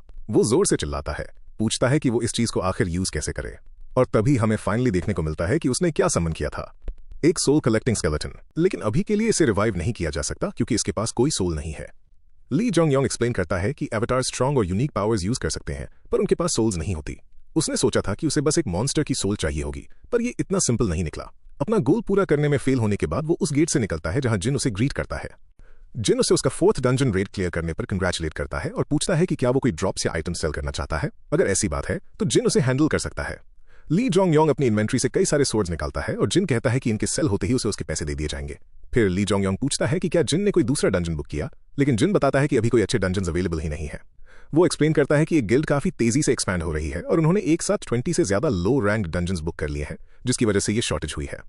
ये सुनकर ली जोंग योंग शॉक हो जाता है और जिन आगे कहता है, एसोसिएशन नॉर्मली ऐसी चीज अलाउ नहीं करती, लेकिन इस बार उन्होंने एक एक्सेप्शन बनाई क्योंकि वो गेट्स पहले ही क्लियर हो चुके थे। तभी ली जोंग योंग को अचानक कुछ समझ आता है और वो जिन को पकड़कर पूछता है कि क्या वो गिल्ड मास्टर चॉय योंग संग का बेटा है। जिन कहता है हाँ, वो नॉर्थ आर्मी गिल्ड चलाता है और ली जोंग योंग के उस स्पॉट को लेने से पहले वही सुपर रुकी हुआ करता था। ये सुनकर ली जोंग योंग के अंदर एक ठंडक सी दौड़ जाती है। उसे पता था कि आगे क्या आने वाला है। वो आदमी उन 12 हीरोज के अंडर राइज होगा और एक रूथलेस किलर और टायरेंट बनेगा, द वर्किंग गंथर। उसकी आंखें एकदम ब्लैंक हो जाती हैं जब वो कहता है कि अब वो लोग फाइनली मिलने वाले हैं। एक रेनी डे के फ्लैशबैक में गुंथर अपने राइट्स के लिए प्रोटेस्ट कर रही एक भारी भीड़ के ऊपर खड़ा होता है। क्लियरली चिढ़ते हुए उसका एक आदमी कहता है कि प्रोटेस्ट वायलेंट हो रहा है, पर गुंथर को इसकी कोई परवाह नहीं थी। उसके लिए वो नॉर्मल लोग जो हंटर्स नहीं है, वो बस कीड़े मकोड़े हैं, ऐसी चींटियां जो उनके घर छीन लेने के बाद कहीं और जाकर रह सकती हैं। वो पूछता है कि आखिर किसी को इन जैसी गिरी हुई चींटियों की परवाह क्यों करनी चाहिए। उसके हिसाब से उन्हें तो शुक्र मनाना चाहिए कि वो उन्हें जिंदा छोड़ रहा है। फिर वो अपनी स्वॉर्ड और लाइटनिंग मैजिक में पावर गैदर करता है और एक ऐसा स्टॉर्म बुलाता है जो उन सभी प्रोटेस्टर्स का नामो निशान मिटा देता है। प्रेजेंट में वापस आकर ली जोंग योंग याद करता है कि उस इंसिडेंट ने उसके गांव की आधी पॉपुलेशन को खत्म कर दिया था। उस मेमोरी से हिलने के बाद वो सिटी में चलकर जा रहा था जब उसे किसी के हेल्प के लिए चिल्लाने की आवाज आती है। तो वो चेक करने के लिए उस तरफ जाता है और देखता है कि 2 यंग गुंडे एक बूढ़े आदमी को बुली कर रहे थे। जबकि वो आदमी हेल्प के लिए भीख मांग रहा था, वो उसे हरास करते रहते हैं और उसके ठेले को लात मारते हैं। ली जोंग योंग बीच में आता है। ये देखकर वो थग्स उसे वहां से दफा होने को कहते हैं और उसे डराने के लिए अपना थोड़ा ऑरा रिलीज करते हैं, पर ली जोंग योंग अपनी जगह से हिलता तक नहीं। वो अपना खुद का ऑरा बाहर निकालता है और ये क्लियर कर देता है कि वो भी एक हंटर है। फिर वो पूछता है कि आखिर क्या हुआ, तो वो लोग क्लेम करते हैं कि उस बूढ़े आदमी ने उन्हें अपने कार्ड से टक्कर मारी और वो बस मुआवजा मांग रहे हैं। पर वो बूढ़ा आदमी कहता है, ये झूठ है, इन्होंने ही मेरे कार्ड को लात मारी थी और मुझे धमकाना शुरू कर दिया था। ली जोंग योंग पूछता है कि उन्होंने ऐसा क्यों किया, लेकिन वो थग्स अभी भी वहां से जाने को तैयार नहीं थे। एक बंदा करते हुए कहता है कि एज अ हंटर जो कोई भी उसे परेशान करता है वो उसे अपना दुश्मन मानता है, इसलिए उसने बूढ़े आदमी का कार्ड तोड़ दिया। और ली जोंग योंग को वार्न करता है कि वो ये भी डिसाइड कर सकता है कि ली ने उस पर अटैक किया है। बेसिकली वो बस फाइट करने का बहाना ढूंढ रहे थे, पर ली जोंग योंग डरा नहीं था। वो कहता है कि ये बहुत हो चुका और उन्हें वहां से निकलने को बोलता है। अगर तुम लोग अभी चले जाओ तो मैं इस बात को यहीं छोड़ दूंगा क्योंकि तुमने अभी तक इस बूढ़े आदमी को डायरेक्टली हर्ट नहीं किया है। वो उन्हें प्रेशर करने की कोशिश करते हुए कहता है, पर इससे चीजें और भी बुरी हो जाती हैं। एक थग ये पूछते हुए उस पर चार्ज करता है कि ली जोंग योंग खुद को समझता क्या है जो उन्हें ऑर्डर्स दे रहा है। ली जोंग योंग उसे एक ही मूव में जमीन पर गिरा देता है। फिर दूसरा वाला डैगर निकलता है और उसे स्टैब करने की कोशिश करता है। वो ये क्लेम तक करता है कि वो ली जोंग योंग से ऊपर है, पर वो उस सुपर रुकी के आगे कुछ भी नहीं था। एक ही पल बाद दोनों थग जमीन पर गिरे हुए थे और ये पूरा तमाशा वहीं खत्म हो जाता है। बाद में ली जोंग योंग किम को कॉल करता है और उन्हें अरेस्ट करवा देता है। किम सही काम करने के लिए उसकी तारीफ करती है और कहती है कि उसने सिचुएशन अच्छे से हैंडल की, लेकिन वो कहता है कि ये तो नॉर्मल सी बात है। किसी सिविलियन को चोट पहुंचाना किसी भी हंटर के लिए एक बहुत बड़ा क्राइम है। फिर भी ली जोंग योंग को उस बूढ़े आदमी की चिंता होती है, ये सोचते हुए कि वो गुंडे या उनका ग्रुप शायद बदला लेने वापस आ जाए। किम उसे अश्योर करती है कि एसोसिएशन उस बूढ़े आदमी पर नजर रखेगी, इसलिए ऐसा कुछ नहीं होगा। फिर ली जोंग योंग पूछता है कि वो आदमी किस गिल्ड के थे और उसे पता चलता है कि वो नॉर्थ आर्मी गिल्ड से हैं। ये सुनकर वो दोबारा से नॉर्थ आर्मी को कोसना शुरू कर देता है। वो सोचता है कि इस गिल्ड का जरूर एसोसिएशन के साथ कोई ना कोई लिंक होगा अगर वो लोग एक साथ 20 डंजन्स रिजर्व कर सकते हैं। 2 दिन बाद ली जोंग योंग बताता है कि उसे एसोसिएशन बुलाया गया क्योंकि उस पर ही अटैकर होने का इल्जाम लगाया गया था, बिल्कुल वैसे ही जैसे उसने एक्सपेक्ट किया था। इंसिडेंट के कुछ दिन बाद जिस बूढ़े आदमी को उसने बचाया था उसने अपनी स्टेटमेंट चेंज कर ली थी, तो जो रियल अटैकर्स थे वो विक्टिम्स बन गए और ली जोंग योंग मुजरिम बन गया। जैसे ही वो किम के साथ एसोसिएशन की तरफ जाता है, उसे समझ आ जाता है कि उस बूढ़े आदमी ने अपनी स्टोरी क्यों बदली, पर किम उसे फिक्र न करने को कहती है। एसोसिएशन अभी इतनी भी करप्ट नहीं हुई है, फिर भी ली जोंग योंग फ्यूचर से आया था तो वो बेहतर जानता था। एसोसिएशन शुरुआत से ही कंप्लीटली रॉटन थी। वो लोग हेडक्वार्टर्स जाते हैं जहां Lee Jong Yong black suit में एक आदमी से मिलता है। वो आदमी केस रिव्यू करना शुरू करता है और पूछता है कि क्या ली जोंग योंग ने बूढ़े आदमी ली मैनसू को धमकाया था ये झूठ बोलने के लिए कि नॉर्थ आर्मी के हंटर्स ने पहले अटैक किया। पर ली जोंग योंग कहता है ये गलत है, मैं तो उस बूढ़े आदमी को प्रोटेक्ट कर रहा था। फिर भी वो आदमी उसकी बात पर विश्वास नहीं करता और कहता है कि वो एक क्रॉस एग्जामिनेशन करेंगे। तो वो लोग वहां खुद ली मैनसू को ले आते हैं, वही बूढ़ा आदमी जिसे ली जोंग योंग ने बचाया था। जब वो आता है तो वो ली जोंग योंग से आंखें तक नहीं मिला पाता। उसे इतना अनईजी देखकर ली जोंग योंग उससे कहता है कि वो बस सच बोल दे। तभी वो बूढ़ा आदमी बोल पड़ता है कि ली जोंग योंग ने ही उसे धमकाया था। अपनी स्टेटमेंट देने के बाद वो जाने के लिए मुड़ता है, पर ली जोंग योंग उसके चेहरे पर वो दुख नोटिस कर लेता है। वो आदमी रो रहा था, बिल्कुल हेल्पलेस था और उसे उस इंसान को धोखा देने के लिए मजबूर किया गया था जिसने उसकी जान बचाई थी। वो सूट वाला आदमी फिर मुड़कर ली जोंग योंग की तरफ देखता है और पूछता है कि अब उसे क्या कहना है। ली जोंग योंग कुछ नहीं कहता, वो बस अपना फोन टेबल पर फेंक देता है।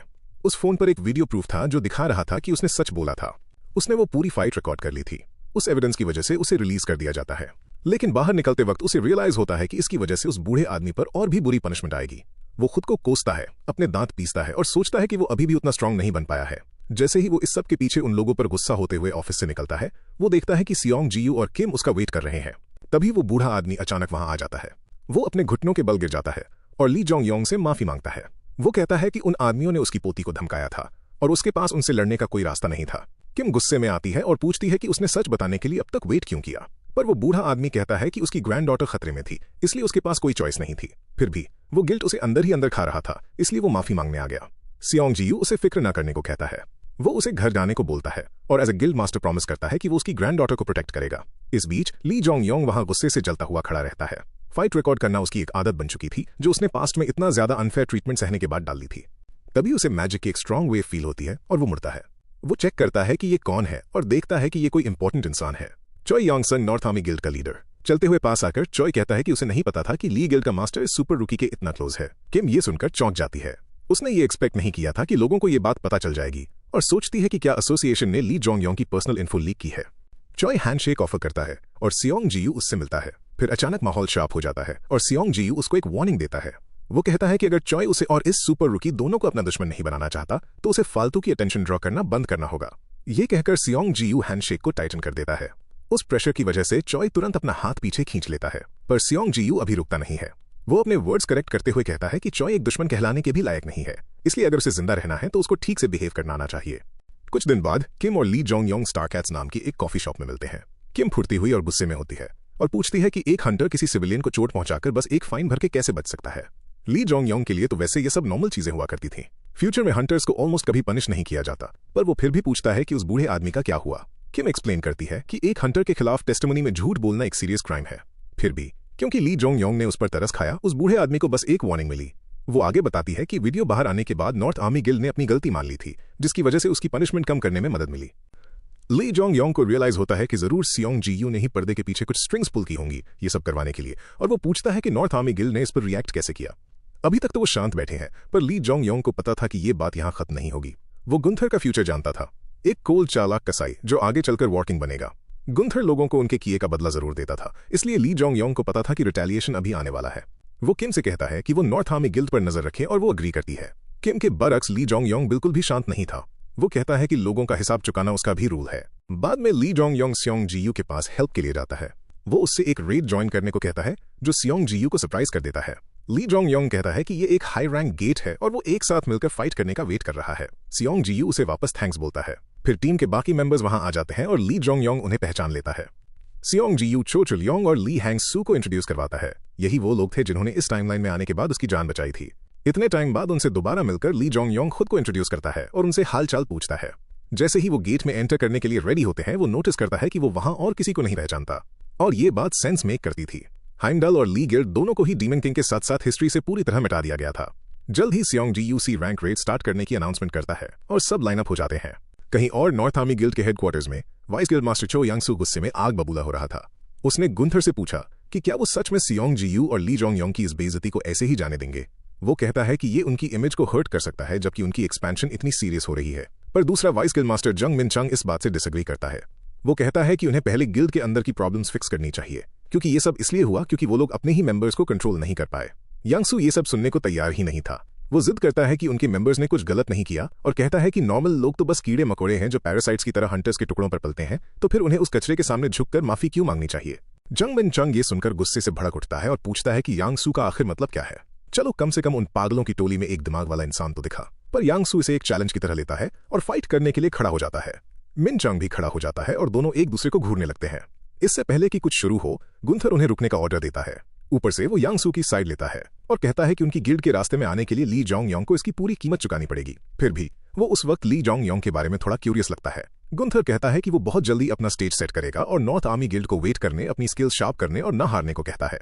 और मिनचंग बस स्पीचलेस और कंफ्यूज रह जाता है। शायद मिस्टर नाइट ने गलत गिल्ड ज्वाइन कर ली थी। उन्हें अभी तक अपनी साइड स्विच कर लेनी चाहिए थी। वापस सी रैंक गेट पर सियोंग जियू और उसकी टीम ट्रैप्स क्लियर करके आगे बढ़ते हैं। थोड़ी ही देर बाद उनका सामना मॉन्स्टर्स के एक झुंड से होता है और ली गिल्ड अटैक करती है। प्रोस को फाइट करता देख ली जोंग योंग इस बात से अमेज हो जाता है कि वो सिर्फ उन्हें ऑब्जर्व करके ही कितना कुछ सीख सकता है। एंड में सियोंग जियू एक सिंगल पावरफुल स्लैश से उस बैटल को फिनिश करता है और ली जोंग योंग उसकी स्किल की तारीफ करता है। वो अपनी रिक्वेस्ट मानने के लिए सियोंग जियू को थैंक्स भी बोलता है, पर वो पहले से जानता था कि उसे असल में क्या चाहिए था। ली जोंग योंग बस उसे और उसकी गिल्ड को एक्शन में देखना चाहता था। तभी चो चुलयोंग बीच में बोल पड़ता है। वो कहता है कि वो लोग भी इस सुपर रुकी को फाइट करते देखना चाहते हैं और ली जोंग योंग अग्री कर लेता है, क्योंकि उसे सियोंग जियू से अपनी रियल पावर छुपाने की कोई जरूरत नहीं थी। वो पावर अप होता है और सामने से आते हुए ऑर्क्स के लिए रेडी हो जाता है। जिस मोमेंट वो अपनी अथॉरिटी ओवर फायर यूज करता है, चुलयोंग और हैंगसू बिल्कुल शॉक्ड रह जाते हैं। इस सुपर रुकी के पास पहले से ही एक हाई लेवल स्किल थी और वो इसे बिना इसका नाम बोले यूज कर सकता था। वो लोग अपनी आंखों देखी बात को प्रोसेस भी नहीं कर पा रहे थे। इस बीच ली जोंग योंग अपने दुश्मनों को आसानी से चीर कर रख देता है। उसे देखते हुए सियोंग जियू तुरंत ही सच समझ जाता है। ये जलती हुई शील्ड और स्पीयर कोई स्किल्स नहीं है, ये एक अथॉरिटी है। बॉस ढेर हो जाता है और एक मैसेज आता है, you have cleared the goblin मेज गेट। पर बस इतना ही नहीं, एक और मैसेज पॉपअप होता है, the sky of apocalypse sponsors you. उसके स्टैट्स थोड़े और बढ़ जाते हैं और रेड खत्म होने पर पूरी टीम गेट छोड़ देती है। बाहर आने पर चुलयोंग और हैंगसू उस सुपर रुकी की तारीफ करते हैं, यहां तक कि वो ये भी कहते हैं कि वो पहले ही उनके गिल्ड लीडर के लेवल के करीब हो सकता है। फिर कुछ मेंबर्स कंप्लेन करते हुए पूछते हैं कि सियोंग जियू ने अभी तक इतने टैलेंटेड बंदे को रिक्रूट क्यों नहीं किया। सियोंग जियू सिर्फ एक छोटी सी स्मग देता है। वो कहता है कि उसका ऑफर अभी भी खुला है और ली जोंग योंग को बताता है कि उसकी गिल्ड स्ट्रांग है और उसे और ज्यादा ग्रो करने में हेल्प कर सकती है। वो उसे एक वार्निंग भी देता है, आगे का रास्ता बहुत खतरनाक होने वाला है और अपने साथ एक पावरफुल गिल्ड होने से उसकी बहुत हेल्प होगी। ली जोंग योंग सोचता है कि सियोंग जियू ने बिल्कुल सही बात बोली। एक सेकंड के लिए उसे लगता है कि क्या उसके सेवियर ने किसी तरह उसके गोल्स फिगर आउट कर लिए हैं, पर फ्यूचर के बारे में वो जो भी जानता था उसके मुताबिक हाइमदल फ्यूचर नहीं देख सकता। सियोंग जियू आगे कहता है कि नॉर्थ आर्मी गिल्ड शांत नहीं बैठेगी, वो ली जोंग योंग के पीछे आएंगे, पर अगर वो ली गिल्ड ज्वाइन करता है तो वो लोग उसको हाथ तक नहीं लगा पाएंगे। फिर सियोंग जियू एक बड़ा दाव खेलेगा, अपना हाथ आगे बढ़ाता है और ली जोंग योंग को ली गिल्ड ज्वाइन करने को बोलता है। वो उसको सीधा वाइस गिल्ड मास्टर का स्पॉट तक ऑफर कर देता है। बाकी सारे मेंबर्स ये सुनकर शॉक्ड रह जाते हैं, स्पेशली ली जोंग योंग। भले ही वो इस चीज के लिए ग्रेटफुल था, पर वो ऑफर रिजेक्ट कर देता है। उसका चेहरा थोड़ा मायूस लगता है और वो सियोंग जियू से आंखें नहीं मिला पाता, पर सियोंग जियू से ऐसा ना करने को कहता है। वो पहले से ही जानता था कि ली जोंग योंग किसी बहुत बड़ी चीज की तरफ एम कर रहा है। तभी ली जोंग योंग को एक मैसेज आता है। वो अपना फोन चेक करता है और देखता है कि ये एसोसिएशन की तरफ से था, जो जल्द ही उसकी सपोर्ट मांग रहे थे। उन्हें नॉर्थ आर्मी गिल्ड के बाहर 100 हंटर्स की जरूरत थी। इसका बड़ा स्केल देखते हुए वो गेस करता है कि सिर्फ नॉर्थ आर्मी ही नहीं बल्कि दूसरी गिल्ड्स भी जरूर ज्वाइन कर रही होंगी। ये देखकर ली जोंग योंग सोचने लगता है कि क्या चो यांगसू ने पहले ही एसोसिएशन में घुसकर उन्हें अपने इशारों पर नचाना शुरू कर दिया है। उसी रात जंग मिनचंग अपनी गिल्ड के हेडक्वार्टर्स में बैठा होता है। फ्रस्ट्रेटेड होकर वो अपना मुक्का टेबल पर मारता है और सोचता है कि आखिर ये सब गलत होना कब से शुरू हुआ। वो उन दिनों को याद करता है जब उसके बचपन का दोस्त चो यांगसू और उसका भाई चो योंग संग बदलना शुरू हुए थे और उसे एग्जैक्टली पता था कि ये कब शुरू हुआ। जब वो उस आदमी से मिले थे, यांगसू पहले थोड़ा सख्त था पर दिल का अच्छा था, पर अब वो नॉर्मल लोगों को जानवरों के अलावा और कुछ नहीं समझता था। और गुंथर तो ऐसे बिहेव करता है जैसे बाकी सब, चाहे हंटर हो या ना हो, उसके पैरों की धूल हो। और अब वो लोग मर्डर तक गिर चुके थे। ली जोंग योंग को सिर्फ इसलिए मारने की कोशिश करना क्योंकि उसने नॉर्थ आर्मी गिल्ड के सामने आवाज उठाई थी। उसके लिए कोई भी समझदार इंसान ऐसे बिहेव नहीं करता। उसे लगने लगा था कि नॉर्थ आर्मी गिल्ड पहले ही बिखर रही है, पर वो अभी भी अपने दोस्तों को ऐसे पीछे नहीं छोड़ सकता था। तभी मोबिलाइजेशन अलर्ट आता है, जो उसे एक बहुत बड़े सवाल का सामना करने के लिए मजबूर कर देता है, जस्टिस या फ्रेंडशिप। उसे अपना जवाब पहले से पता था, इसलिए एक खाली वेयरहाउस में वो ली जोंग योंग को कॉल करता है और उससे अकेले मिलने को कहता है। ली जोंग योंग अग्री कर लेता है। जब ली जोंग योंग खुद को इंट्रोड्यूस करता है तो मिनचांग अपना नाम बताने की जहमत तक नहीं उठाता, लेकिन जो चीज सबसे ज्यादा स्टैंड आउट कर रही थी वो ली जोंग योंग का जिगर था। उसने नोटिस कर लिया था कि आसपास कोई नहीं है और वो फिर भी अकेला आया था। ली जोंग योंग भी इस बात को कंफर्म करता है, वो अकेला ही था और वहां कोई ट्रैप्स नहीं थे। मिनचांग सीधा पॉइंट पर आता है और उससे मोबिलाइजेशन कॉल का आंसर ना देने को कहता है। ली जोंग योंग पूछता है क्यों। मिनचांग एक्सप्लेन करता है कि उसकी गिल्ड इस ऑपरेशन का हिस्सा है। एक नए हंटर होने के नाते ली जोंग योंग को शायद ये नहीं पता होगा, पर कई हंटर्स वायलेंट और क्रूअल होते हैं। गुंथर इन सब में सबसे बुरा है। वो इतना डेंजरस है कि रोड पर उसे अचानक से मिल जाना ही अपने आप में बहुत बुरा है। गेट के अंदर तो वो और भी ज्यादा खतरनाक हो जाएगा। अगर उसे ये सब पहले से पता था तो वो ऐसी गिल्ड में रुकी क्यों रहा है? पर ली जोंग योंग ऐसी वार्निंग्स को लाइटली नहीं लेता, तो उसे रेड इसलिए स्किप करनी चाहिए क्योंकि गुंथर उस पर अटैक कर सकता है। मिन चांग के वर्ड्स को रिपीट करते हुए वो पूछता है कि क्या नॉर्थ आर्मी गिल्ड एक केओस गिल्ड है? ज्यादातर स्पॉन्सर्स गुड गॉड्स होते हैं, पर कुछ बहुत विशियस और ईविल होते हैं। उनके दिए गए मिशंस में मर्डर या मास किलिंग तक शामिल हो सकती है। ऐसी बींग्स को सर्व करने वाले हंटर से बनी गिल्ड्स को केओस गिल्ड्स कहा जाता है। मिन चांग इस बात से इनकार करने की कोशिश करता है, पर यह काम नहीं करता। ली जोंग योंग कहता है कि अगर ये सच नहीं होता तो मिन चांग के पास उसे वार्न करने का कोई रीजन ही ना होता, और जिस बेरहमी से गिल्ड ने उसके साथ ट्रीट किया है उसे पक्का पता था कि मिन चांग ऑनेस्टली इस बात को झुठला नहीं सकता। अपनी गिल्ड की बार बार इंसल्ट सुनकर मिन चांग का दिमाग खराब हो जाता है और वो अपना वेपन निकाल लेता है। वो ली जोंग योंग को उसकी गिल्ड का और मजाक न उड़ाने की वार्निंग देता है, पर ली जोंग योंग अपना वेपन रेडी करते हुए जवाब देता है। मिन चांग किसी और से बेहतर जानता है कि नॉर्थ आर्मी गिल्ड तब से सड़ चुकी है जब से चो यांग सू और गुंथर बदल गए थे। फिर वो एक रियल क्वेश्चन पूछता है, वो आदमी आखिर है कौन? मिन चांग इस बात से पूरी तरह दंग रह जाता है।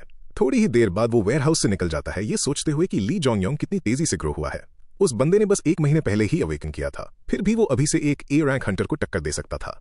मिन चांग ने सोचा था कि वो ली जोंग योंग के बारे में सब जानता है, पर किसी तरह ली जोंग योंग उससे भी ज्यादा जानता था। उसे उस आदमी के बारे में भी पता था। ये बात मिन चांग को यही सोचने पर मजबूर कर देती है कि आखिर ली जोंग योंग असल में है कौन। फ्यूचर में मिन चांग को ड्रैगन स्लेयर और सीगफ्रीड कहा जाएगा, पर जो नाम लोगों को सबसे ज्यादा याद रहेगा वो है इमॉर्टल सीगफ्रीड।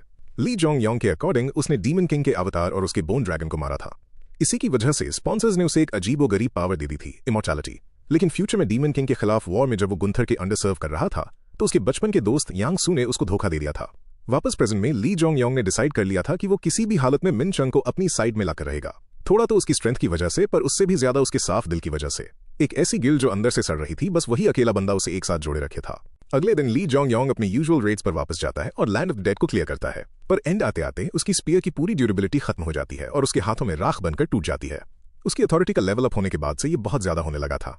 नॉर्मल वेपन्स उसकी पावर को झेल ही नहीं पाते थे, इसलिए उस मोबिलाइजेशन के शुरू होने से पहले उसके पास करने को एक और काम था, एक नया वेपन लाना। वो सिटी की तरफ जाता है और एक ब्लैक स्मिथ की शॉप पर विजिट करता है। वो जगह देखकर लगता था जैसे वो किसी पुराने मिडिल एजेस में आ गया हो। अंदर वो एक रेड हेयर वाले यंग स्मिथ को देखता है जो बस अपने काम में फोकस था। वो लड़का उसे कहता है कि जब तक उसका काम खत्म ना हो वो वेट करे। मेटल पर हथौड़ा मारते देख ली जोंग योंग अमेज रह जाता है। उसने कभी एक्सपेक्ट नहीं किया था कि वो इस आदमी से इतनी जल्दी मिलेगा। ये उन हंटर्स में से एक है जो ड्वार्फ बन गए थे, the future greatest blacksmith Park Ji Hyun. 4 घंटे बाद वो फ्यूचर लेजेंड फाइनली अपना काम फिनिश करता है। वो अपने विजिटर को नोटिस करता है और पूछता है कि वो कौन है। ली जोंग योंग थोड़ा ऑफ गार्ड हो जाता है, पर वो एक्सप्लेन करता है कि वो एक वेपन कमीशन करवाने आया था, और फिर पूछता है कि क्या पार्क यहाँ अकेला काम करता है। ये बात पार्क को सस्पिशियस बना देती है। आखिर कोई उस जैसे आम बंदे से वेपन के लिए क्यों पूछेगा, और ये क्यों पूछेगा कि क्या वो यहाँ अकेला स्मिथ है। ली जोंग योंग दीवार पर टंगे हुए एक अलग हैमर की तरफ इशारा करता है, ये गेस करते हुए कि कोई और ब्लैकस्मिथ भी इस वर्कशॉप को शेयर करता होगा। पार्क उसकी शार्प आई की तारीफ करता है और कहता है कि कोई और भी ये स्पेस यूज करता है, हालांकि ये कोई इतनी बड़ी बात नहीं थी। फिर वो असल क्वेश्चन पूछता है कि वो उसके पास क्यों आया। ली जोंग योंग जवाब देता है कि उसके स्पॉन्सर ने उसको बताया था। ये सुनकर पार्क चौंक जाता है। एक स्पॉन्सर ने उसे डायरेक्टली यहाँ गाइड किया था। उसे इस बात पर मुश्किल से ही विश्वास हो रहा था, पर ली जोंग योंग जानता था कि पार्क को विश्वास करना ही पड़ेगा, क्योंकि डीमन किंग की ऑटोबायोग्राफी के हिसाब से पार्क को भी उसके स्पॉन्सर से डायरेक्ट गाइडेंस मिल रही थी। उस बुक में यह भी लिखा था कि पार्क जी ह्यून ने एक बार डीमन किंग के लिए भी वेपन्स फोर्ज किए थे। बाद में जब उन 12 हीरोज ने अपनी साइड्स चूज की तो पार्क ने उनका साथ छोड़ दिया और उनके बजाय उन हीरोज के लिए वेपन्स बनाना शुरू कर दिया। बुक में यहां तक लिखा था कि अगर पार्क आखिरी दम तक डीमन किंग के साथ रहता तो हिस्ट्री शायद कुछ और ही होती। तो पार्क को लगता है कि ली जोंग योंग पर ट्रस्ट करना कोई अजीब बात नहीं है। स्पॉन्सर्स वैसे भी काफी अजीब होते हैं, फिर भी वो इस जॉब को रिफ्यूज कर देता है। ली जोंग योंग पूछता है क्यों। पार्क कहता है कि रीजन बहुत सिंपल है, वो इस वर्कशॉप की आग से बिल्कुल खुश नहीं है और इसी वजह से उसने अब तक किसी नए क्लाइंट को एक्सेप्ट नहीं किया। ये सुनकर ली जोंग योंग एक स्मर्क देता है। उसे इसका पहले से ही अंदाजा था। फिर वो अपना हाथ आगे बढ़ाता है और पार्क से कहता है कि वो उसे उसकी जरूरत के हिसाब से फायर क्रिएट करके दे सकता है और थोड़ी सी अपनी rule over fire authority show करता है। पार्क इससे कन्विंस नहीं होता। उसके हाथ में एक छोटी सी फ्लेम का उसके लिए कोई मतलब नहीं था और पार्क कहता है कि उसने ऐसी ट्रिक्स पहले भी देखी हैं। वो यहां तक कहता है कि वो खुद भी इतनी छोटी फ्लेम बना सकता है, लेकिन फिर वो एकदम फ्रीज हो जाता है। ली जोंग योंग अपनी पावर को और आगे पुश करता है, एक ब्लू फ्लेम प्रोड्यूस करते हुए जो इतनी गर्म थी कि वो सब कुछ बदल सकती थी। स्टंट होकर पार्क पूछता है कि उसने ये कैसे किया। ली जोंग योंग कहता है कि वो सिर्फ फायर को यूज नहीं करता, वो उस पर रूल करता है। एब्सोल्युटली। बस फिर क्या था, पार्क खुशी खुशी इस जॉब को एक्सेप्ट कर लेता है और एक हफ्ते बाद वेपन तैयार हो जाता है। जब ली जोंग योंग वापस आता है तो एक मैसिव और खतरनाक स्पीयर उसका वेट कर रही थी। ये बिल्कुल एक ऐसे वेपन की तरह लग रही थी जो किसी डीमन किंग के लिए बनाया गया हो। और यहां तक कि वो खुद इसकी प्रेजेंस से इंप्रेस हो जाता है। पार्क कहता है कि वो ली जोंग योंग की रिक्वायर्ड शील्ड तो अकेले नहीं बना सका, पर उसने स्पीयर को फॉर्ज किया और उसे वो सारी फायर बेस्ड एबिलिटीज दे दी जो ली जोंग योंग ने उससे मांगी थी। वो ऐड करता है कि अभी के लिए ये उसकी लिमिट है, और उसकी ये लिमिट भी किसी नॉर्मल हंटर के सोचने से कहीं ज्यादा ऊपर थी। अपने स्टेटस कार्ड को चेक करके ली जोंग योंग देखता है कि ये एक यूनिक रैंक वेपन है। मॉन्स्टर्स यूजुअली सिर्फ नॉर्मल से लेकर रेयर गियर ही ड्रॉप करते हैं, और इवन फेमस ब्लैकस्मिथ्स भी ज्यादा से ज्यादा सुपर रेयर गियर तक ही बना पाते हैं। यूनिक रैंक तक पहुंचना लगभग नामुमकिन है जब तक कि कोई स्पॉन्सर डायरेक्टली उस वेपन को हाथ में ना थमाए। ऊपर से ये स्पीयर स्ट्रॉन्गर भी ग्रो कर सकती है, जिसका मतलब है कि शायद उसे आगे किसी और वेपन की जरूरत ही ना पड़े। जब ये स्पीयर बिल्कुल परफेक्ट लगने लगती है, पार्क कहता है कि ये अभी भी फिनिश नहीं हुई है। उसका यूजुअल पार्टनर अभी उसके साथ नहीं है, इसलिए वो ली जोंग योंग को बाद में वापस आने को कहता है। अगर वो कभी कभी इस वेपन को उसके पास लाता रहेगा तो पार्क इस स्पीयर को और भी स्ट्रॉन्ग बनाता रहेगा। ली जोंग योंग उसे थैंक्स बोलता है और बो करता है, फ्यूचर में दोबारा उसके साथ काम करने के लिए एक्साइटेड होते हुए। फिर पार्क किसी और चीज को नोटिस करता है, वो सोल कलेक्टिंग अवतार। वो पूछता है कि क्या ली जोंग योंग को ये भी उसके स्पॉन्सर से मिला है, और कहता है कि वो स्पॉन्सर क्लियरली नॉर्मल नहीं है। वो ऐड करता है कि वो अवतार एक बहुत बुरी फीलिंग दे रहा है, और कहता है कि शायद ली जोंग योंग इसे पूरी तरह गलत तरीके से यूज कर रहा है। ये सुनकर ली जोंग योंग अपना ब्रेसलेट चेक करता है। वो कहता है कि उसे पहले से ही ऐसी एक फीलिंग थी, और अगर पार्क सही है तो उन बातों पर विचार करके वो डिसाइड करता है कि गेट मोबिलाइजेशन खत्म होने तक वो शायद अपने अवतार को समन न कर पाए। फिर भी उसे उसकी एक्सपेक्टेशन से कहीं ज्यादा बेहतर चीज मिल रही थी, उसका नया यूनिक वेपन। जैसे ही वो इसे अपनी इन्वेंट्री से बाहर निकालता है, वो इस पूरी चीज में अपने जीतने के ऑड्स के बारे में सोचने लगता है। वो जानता था कि अगर मिनचंग उसे ज्वाइन करता है तो उसके चांसेस काफी बढ़ जाएंगे, पर वो अभी पॉसिबल नहीं था। फिर भी अगर ऑटोबायोग्राफी सही थी तो मिनचांग वक्त आने पर उसका एड जरूर बनेगा, इसलिए वो और हार्डर ट्रेनिंग शुरू कर देता है, ये कहते हुए गेट मोबिलाइजेशन में अभी भी 2 हफ्ते बचे हैं। एक ही चीज जो बची है वो है खुद को स्ट्रॉन्गर करना। तभी मॉन्स्टर्स का एक पैक उस पर चार्ज करता है। ली जोंग योंग सीधा उनकी तरफ चार्ज करता है। उसे पता था कि मॉन्स्टर्स को हंट करने से वो स्ट्रांग होगा, पर 2 हफ्ते इतने काफी नहीं थे, इसलिए उसके पास सोने तक का टाइम नहीं था। और ऐसे ही 2 हफ्ते पलक झपकते गुजर जाते हैं। नॉर्थ आर्मी गिल्ड के हेडक्वार्टर्स में गुंथर अपने लोगों को एड्रेस करता है। जब एक मैसेज अपीयर होता है, the Ruler of Riverside pays attention to you, वो बोलना शुरू करता है। वो कहता है सब कुछ तैयार है और आज के बाद नॉर्थ आर्मी गिल्ड राइज करेगी। यहां से वो अपना नाम पूरे कोरिया में बनाएंगे, नहीं पूरी दुनिया में। सबको फायर अप करने के लिए गुंथर अपना ऑरा रिलीज करता है।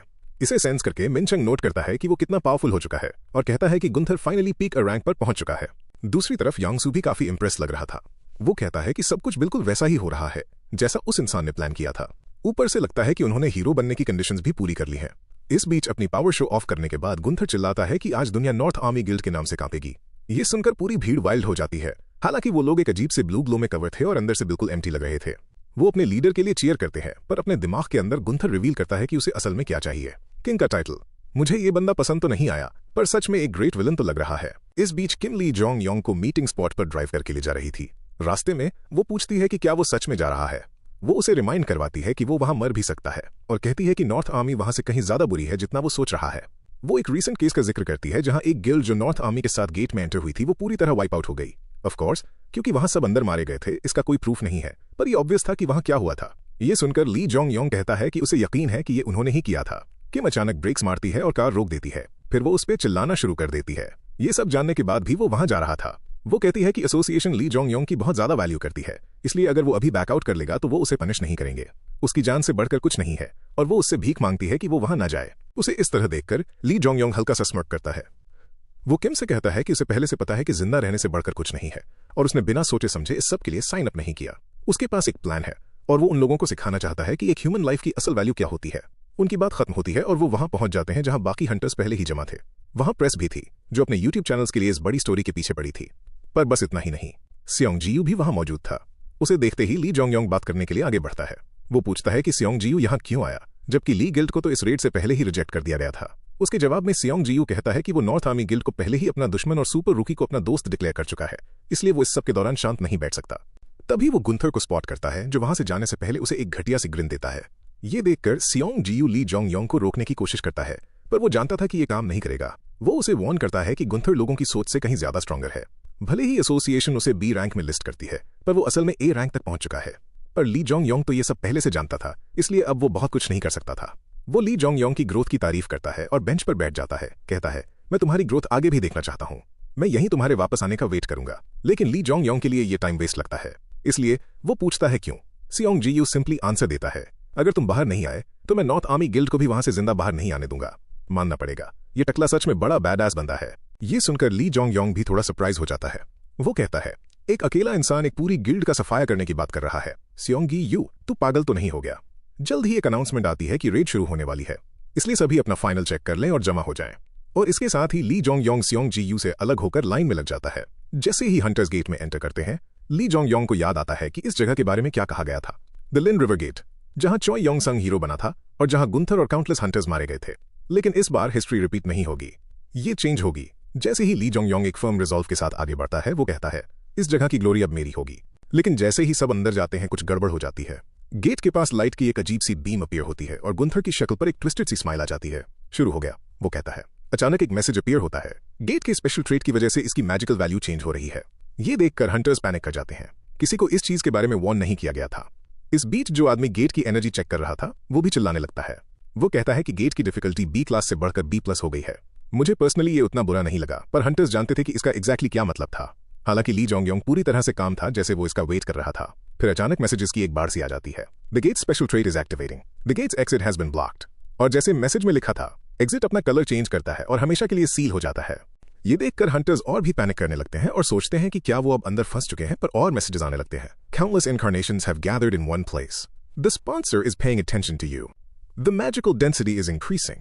इसके साथ ही हंटर्स को अपने अंदर पावर की एक बहुत बड़ी सर्च फील होती है, जैसे उनकी बॉडीज में आग लग गई हो, पर ये रुकी नहीं। Countless incarnations have entered the gate. The sponsor's interest has risen. The magical density is increasing. वो आदमी जो मैजिक को मेजर कर रहा था, वो ऑलमोस्ट बेहोश होने को आ जाता है। वो नंबर को एक इंस्टेंट में जंप होते हुए देखता है। गेट अब A क्लास का बन चुका है। वो शॉक में फ्रोजन होकर कहता है। ये सुनकर बाकी सब शॉक्ड रह जाते हैं। अपेरेंटली किसी A क्लास गेट को क्लियर करने के लिए एक हीरो क्लास हंटर का होना बहुत जरूरी होता है, और इसी वजह से उनमें से काफी लोग डिस्पेयर में डूब जाते हैं। उन्हें लगता है कि अब उनका मरना तय है। ली जोंग योंग अभी भी काम लग रहा था। वो सोचता है कि उनका ये रिएक्शन बनता है। ये जगह उनकी कब्र बनने वाली थी। थोड़ा हार्श था, पर यही सच था। वो गुंथर, यांगसू और मिनचांग को भी देखता है। वो लोग भी काम थे, जिससे ली जोंग योंग को कंफर्म हो जाता है कि उन्हें पहले से पता था कि ये सब होने वाला है। और ये कोई सरप्राइज नहीं था, क्योंकि ये स्टेज उनके लिए ही तो बनाया गया था। आखिरकार एक मैसेज आता है कि वेव जल्दी शुरू होने वाली है। गुंथर आगे आता है और सबको शांत होने को कहता है। वो कहता है कि वो उनका कंफ्यूजन समझ सकता है और वो डिफिकल्टी में इस अचानक जंप की वजह से खुद भी हिला हुआ है। पर जरूरी बात यह है कि डिस्पेयर के आगे ना झुके, उन्हें सर्वाइव करना होगा। मैं नॉर्थ आर्मी गिल्ड का चो योंग संग तुम्हारे साथ इस गेट को क्लियर करूंगा, वो डिक्लेयर करता है। फिर एक ऑमिनस सा मैसेज आता है। Ruler of the river side is attempting to dominate the river side. एक साथ ही सब हंटर्स दोबारा से ब्लू ग्लो करने लगते हैं। उनकी आंखें एम्प्टी हो जाती हैं, पर वो फिर भी गुंथर की उस फेक स्पीच को सपोर्ट करते हुए चिल्लाने लगते हैं। वो लोग कहते हैं कि सर्वाइवल सबसे पहले है और अटैक के लिए प्रिपेयर करने लगते हैं। ये सब गुंथर की अथॉरिटी, रूल ओवर रिवरसाइड का असर था। इस अथॉरिटी से उसकी लीडरशिप उस स्पेसिफिक एरिया में 3 टाइम्स स्ट्रांग हो जाती थी। उसके साथ साथ उसके फॉलोअर्स को उसके ऑर्डर्स ब्लाइंडली मानने पर मजबूर किया जा सकता था। पर तभी कुछ ऐसा होता है जो गुंथर ने एक्सपेक्ट नहीं किया था। द स्काई ऑफ अपोकलिप्स का इन्फ्लुएंस उस फोर्स्ड इंसाइटमेंट को रेजिस्ट कर देता है। स्काई ऑफ अपोकलिप्स की वजह से ली जोंग योंग का माइंड बिल्कुल क्लियर रहता है, जबकि बाकी सारे लोग गुंथर की मैनिपुलेशन का शिकार हो चुके थे। फिर भी ये पहली बार था जब उसने किसी की अथॉरिटी को ऐसे काम करते देखा था, और वो हैरान था कि गुंथर कितनी आसानी से एक साथ इतने लोगों को भड़का सकता था। जब गुंथर और उसके खास आदमी पीछे ही खड़े रहते हैं, यांगसू पूछता है कि क्या उन्हें फाइट ज्वाइन करनी चाहिए। गुंथर सीधा मना कर देता है। उसके उस मिस्टीरियस एलाई ने उसे वार्न किया था कि इस गेट की वेव्स काफी लंबे टाइम तक चलेंगी, इसलिए उन्हें नॉर्थ आर्मी गिल्ड की स्ट्रेंथ को बचाकर रखना होगा। अपने भाई की ये बात सुनकर यांगसू तक शॉक्ड रह जाता है, पर गुंथर आगे बोलता रहता है और कहता है कि वो अपने प्लान के साथ ही जाएंगे। वो गिल्ड की रियल स्ट्रेंथ को प्रोटेक्ट करेंगे और रेड ज्वाइन करने वाले बाकी बेवकूफों को सैक्रिफाइस होने देंगे। ये बात यांगसू को अंदर ही अंदर अनईजी कर देती है। क्या उसका भाई सच में उन सभी को मरने देगा? पूरी तरह नहीं। गुंथर चाहता है कि कुछ लोग सर्वाइव करें, ताकि बाहर निकलकर वो इस हीरो वाली कहानी को पूरी दुनिया में फैला सकें। वो अपना ऑर्डर रिपीट करता है। पूरी नॉर्थ आर्मी गिल्ड अपनी स्ट्रेंथ को बचा के रखेगी जब तक वो कुछ और ऑर्डर ना दे। यांगसू अभी भी कन्विंस नहीं था। वो पॉइंट आउट करता है कि गुंथर का ये इन्फ्लुएंस लोगों को हमेशा के लिए बेवकूफ नहीं बना पाएगा। अगर नॉर्थ आर्मी गिल्ड सिर्फ पीछे खड़ी रहे और कभी आगे आकर ना लड़े, तो दूसरे हंटर्स बहुत जल्दी इस स्कीम को समझ जाएंगे। गुंथर कहता है कि इसलिए उसने अपना ऑर्डर बिल्कुल केयरफुल होकर दिया है। वो सबसे वीक मेंबर्स को आगे भेजेगा एक शील्ड की तरह, ताकि लोग उन पर डाउट ना करें। यांगसू मुश्किल से इस बात पर विश्वास कर पा रहा था कि वो क्या सुन रहा है। तभी गुंथर नोटिस करता है कि ली जोंग योंग उसको ही घूर रहा है। सिर्फ उसके लुक से ही गुंथर को फील हो जाता है कि ली जोंग योंग ने उसको ऑलरेडी फिगर आउट कर लिया है, इसलिए वो डिसाइड करता है कि उसे जल्दी से हटाना होगा। वो अपने लॉयल कुत्ते मिनचंग को बुलाता है। गुंथर ने मिनचंग को कभी भी अपने प्लान्स का पूरा सच नहीं बताया था, क्योंकि मिनचंग दिल का बहुत साफ था, पर उसकी लॉयल्टी और स्किल्स अभी भी उसके लिए यूजफुल थे। इसलिए गुंथर उसको ली जोंग योंग पर क्लोजली नजर रखने का ऑर्डर देता है और अगर मौका मिले तो उसे मार देने को कहता है। मिनचंग ये सुनकर शॉक्ड रह जाता है, पर गुंथर इंसिस्ट करता है कि ये नॉर्थ आर्मी गिल्ड की भलाई के लिए है। आखिरकार मिनचंग मान जाता है। जल्द ही वेव स्टार्ट होती है और हंटर्स अपने आप को रेडी कर लेते हैं। फिर रिवर में से फिश जैसे मॉन्स्टर्स, जिन्हें मर्मन कहा जाता है, निकल कर आते हैं। हंटर्स थोड़ा रिलैक्स हो जाते हैं। मर्मन हाई रैंक मॉन्स्टर्स नहीं होते थे, इसलिए उन्हें लगा कि ये सब आसान होने वाला है। वो केयरलेस होकर उन पर टूट पड़ते हैं, जो देखते ही ली जोंग योंग चौकन्ना हो जाता है। वो वार्न करता है कि वीक मॉन्स्टर्स भी बहुत खतरनाक हो सकते हैं, अगर तुम लोग रेकलेस हो जाओ। वो लोग एक नदी के पास लड़ रहे थे और क्लियरली इस बात का यहाँ बड़ा फर्क पड़ने वाला था। एक सेकंड बाद मर्मन अपने मुंह से high pressure water blast fire करते हैं और आगे की फ्रंटलाइन को पूरी तरह चीर के रख देते हैं। ली जोंग उन्हें इंजर्ड लोगों को पीछे लाने और अपनी जगह होल्ड करने को कहता है। फिर भी वो अभी फाइट में नहीं कूदने का डिसाइड करता है। उसे पहले बैटलफील्ड को रीड करना जरूरी था। तभी कुछ ऐसा होता है जो उसने एक्सपेक्ट नहीं किया था। गुंथर अपने आदमियों को चार्ज करने और एनिमी को वाइप आउट करने का ऑर्डर देता है। नॉर्थ आर्मी आगे बढ़ती है और ली जोंग कंफ्यूज रह जाता है कि गुंथर अभी से ही अपने गिल्ड मेंबर्स का यूज कर रहा है। गुंथर की बूस्टेड लीडरशिप के अंडर नॉर्थ आर्मी आगे पुश करती है और बाकी हंटर्स उनको फॉलो करते हैं। पर लो रैंक मर्मन के सामने आते ही वो लोग ओवरवेल्म होना शुरू हो जाते हैं। एक अटैक काफी था किसी भी नॉर्थ आर्मी हंटर को बैडली इंजर करके बाहर भेजने के लिए। दूर से ऑब्जर्व करते हुए ली जोंग जल्दी ही गुंथर का प्लान समझ जाता है। गुंथर ने बाकियों को शांत करने और उनसे चार्ज करवाने के लिए अपनी गिल्ड के सबसे वीक फाइटर्स को आगे भेजा था। वो उनके लिए बस सैक्रिफिशियल लैम्स थे। फिर भी ली जोंग सोचता है कि ये सिचुएशन उसके डरे हुए सिनेरियो से कहीं ज्यादा बेहतर है, तो वो अपना वेपन ड्रॉ करता है और फाइट में कूदने के लिए रेडी हो जाता है। मिन चंग ली जोंग को मूव करते हुए देखता है और उसे उनकी आखिरी बात याद आती है। उसे पता था कि ली जोंग सही था। नॉर्थ आर्मी गिल्ड कंप्लीटली सड़ चुकी है। उसे ये भी पता था कि अगर ये सब ऐसे ही चलता रहा तो और भी बहुत सारे हंटर्स और गिल्ड मेंबर्स मारे जाएंगे। तभी उसे गुंथर का ऑर्डर और उसकी वफादारी पर किया गया विश्वास याद आता है, जो उसे फिर से हेजिटेट करने पर मजबूर कर देता है। शायद गिल्ड मास्टर का कोई और बड़ा प्लान हो। इससे पहले कि वो अपने ख्यालों को सुलझा पाता, बैटलफील्ड पर अचानक खलबली मच जाती है। बाकी सब में देखते रह जाते हैं जब ली जोंग अंदर घुसता है और रूल ओवर फायर का यूज करते हुए मॉन्स्टर्स को चीरते हुए आगे बढ़ता है। उसका ब्लेड एक के बाद एक मर्मन को काट रहा था और उनकी बॉडीज तेजी से जमीन पर गिरने लगती हैं।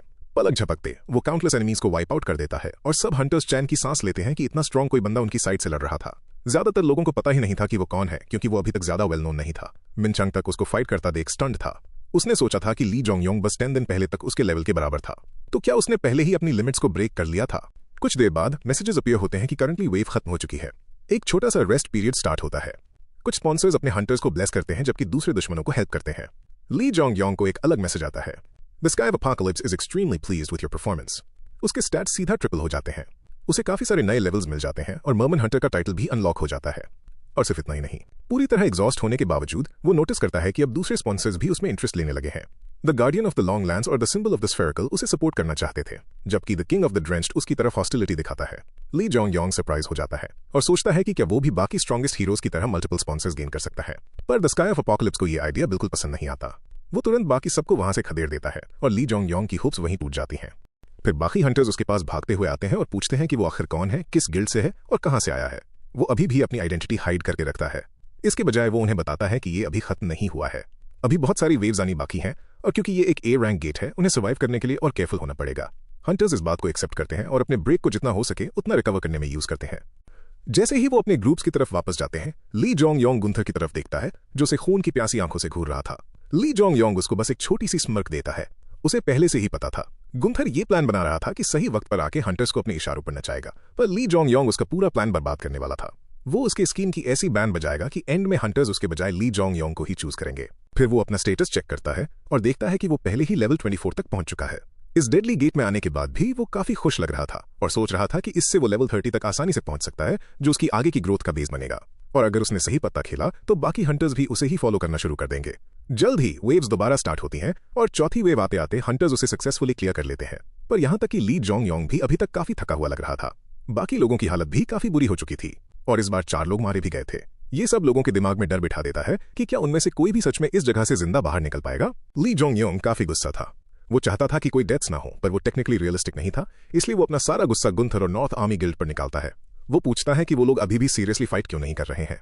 उनकी मेन फोर्स अभी भी बस पीछे आराम से बैठी है और अपनी एनर्जी बचा रही है, और हंटर्स अभी भी इतने बेवकूफ नहीं बने थे कि उन्हें ये नोटिस ना हो। बाकी हंटर्स भी उसका साथ देते हैं। वो इस बात पर पॉइंट आउट करते हैं कि नॉर्थ आर्मी का एक भी मेन मेंबर ना मारा है और ना ही उसे चोट लगी है। ली जोंग गुंथर से कहता है कि अब वो सीरियसली लड़ना शुरू कर दे या एक्सेप्ट कर ले कि वो सिर्फ पीछे बैठकर दूसरों को मरते हुए देखना चाहता है। गुंथर का गुस्से के मारे बुरा हाल था, क्योंकि उसका पूरा प्लान अब बिखर रहा था। डिस्पोजेबल मेंबर्स को वेव्स क्लियर करने के लिए यूज करने का उसका आइडिया पूरी तरह एक्सपोज हो चुका था। यहां तक कि उसके लो रैंक गिल्ड मेंबर्स को भी रियलाइज हो गया था कि उन्हें बस एज अ बेट आगे फेंका गया था और अब उनमें रेस्टलेस बढ़ गई थी।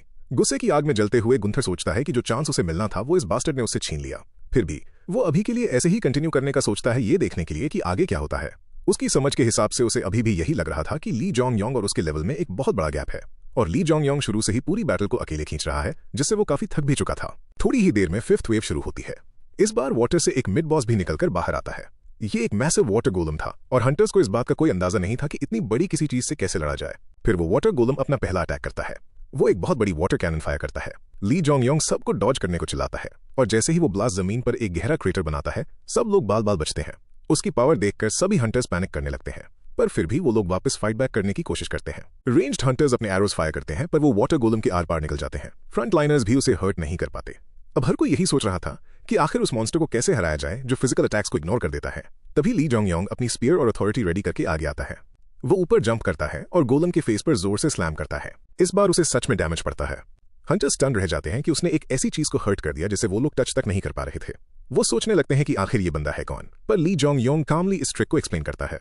वो कहता है कि ये गेट मैजिक पावर से ओवरफ्लो हो रहा है, इसलिए अपने आप को रोकने के बजाय उन्हें उस पावर को अपने वेपन्स में डालना होगा। एक आर्चर को याद आता है कि लो रैंक हंटर्स नॉर्मली ऐसा नहीं कर पाते, पर वो फिर भी ट्राई करती है।